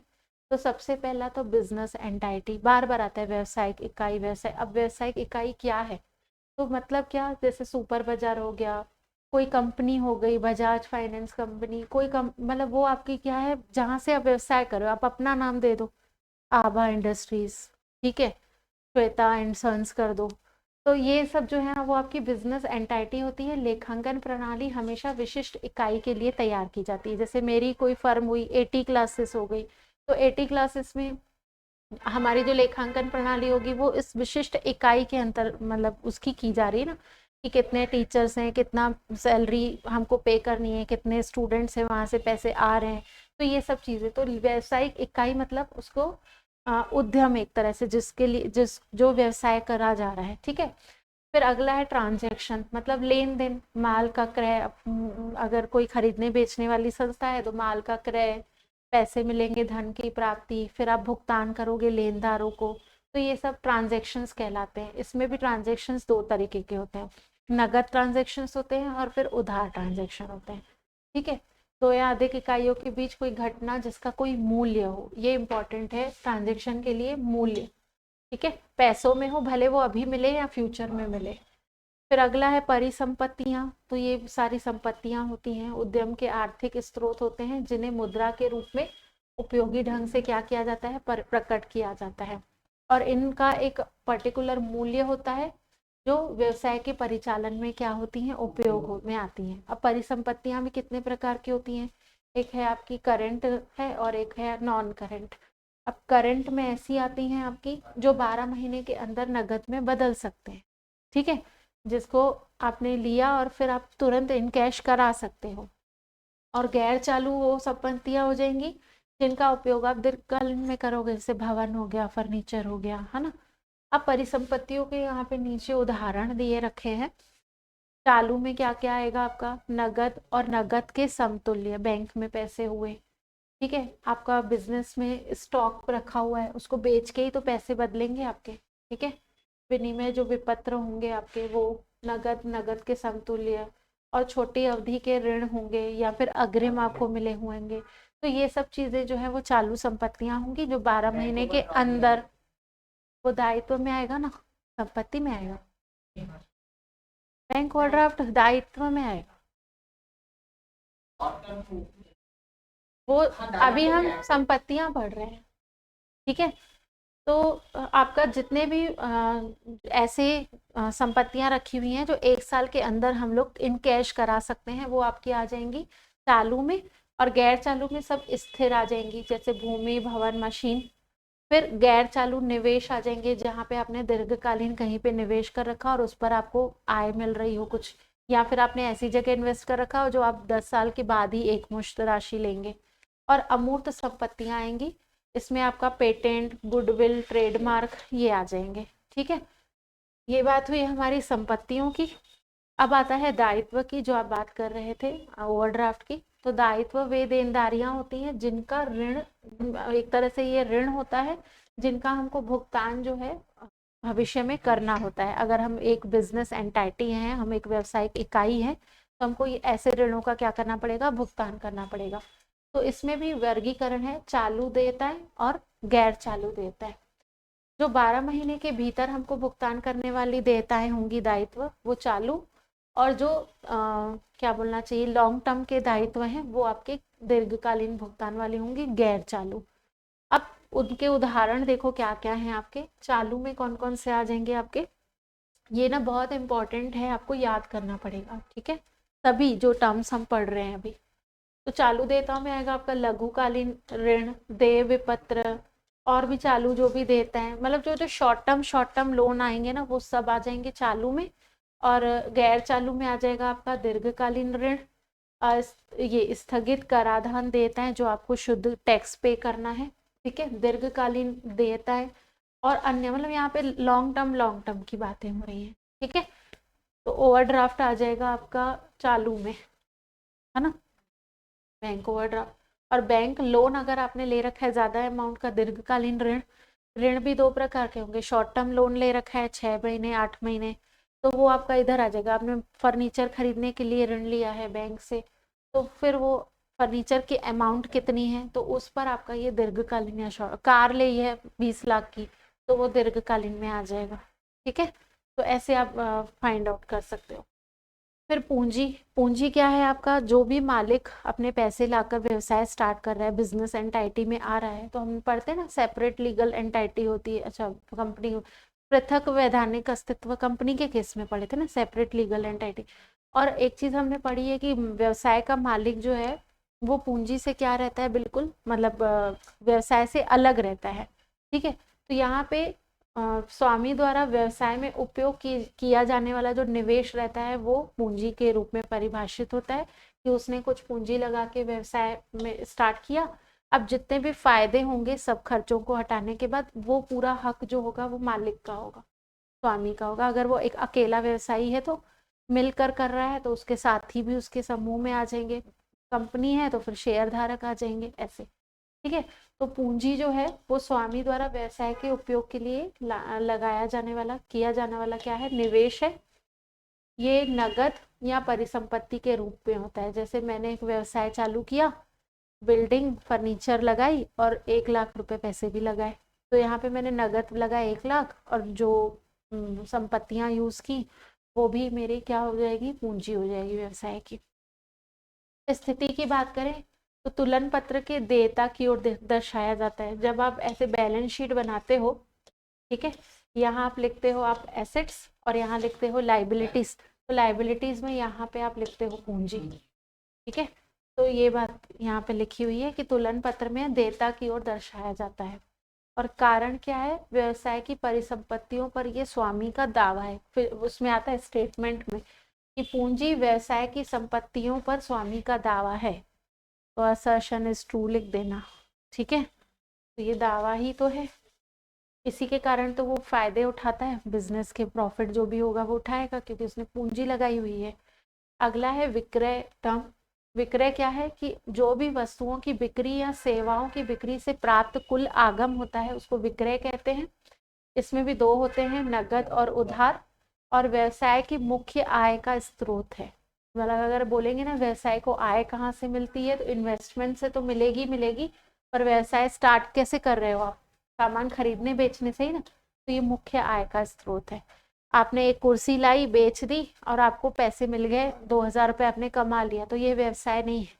व्यवसाय तब होगा जब आपका बिजनेस ही कुर्सी बेचने का हो, ठीक है। तो कुर्सी जो है वो आपकी स्टॉक हो गई, और वो स्टॉक आप सेल करके ही प्रॉफिट अर्न करते जा रहे हो, ठीक है। नेक्स्ट टर्म है आपकी आगम, ठीक है। इसमें क्या होगा आपका, ये इनकम को डिनोट कर रहा है कि कंपनी, मतलब जो भी फर्म आप चला रहे हो, तो वस्तुएं बेचने के अलावा भी कई तरीके होते हैं जब आपको पैसे रिसीव होते हैं, ठीक है। तो कौन कौन सी, कमीशन मिल गई, ब्याज, लाभांश, कोई रॉयल्टी, या किराया मिल रहा है आपको, कोई भवन खाली पड़ा हुआ था आपने उसको किराए पे दे दिया, जमीन पड़ी हुई है पट्टे पे दे दिया, तो रॉयल्टी मिल रही है, ठीक है। तो ये सब चीजें आ जाएंगी। व्यवसाय द्वारा वस्तुओं की बिक्री या सेवा प्रदान करने से अर्जित जो है धनराशि वो आपकी आगम कहलाती है। और इसमें इसका वैकल्पिक नाम जो है विक्रय आमदनी, ये भी है, ठीक है। पर विक्रय से भी आपको रेवेन्यू जनरेट होती है।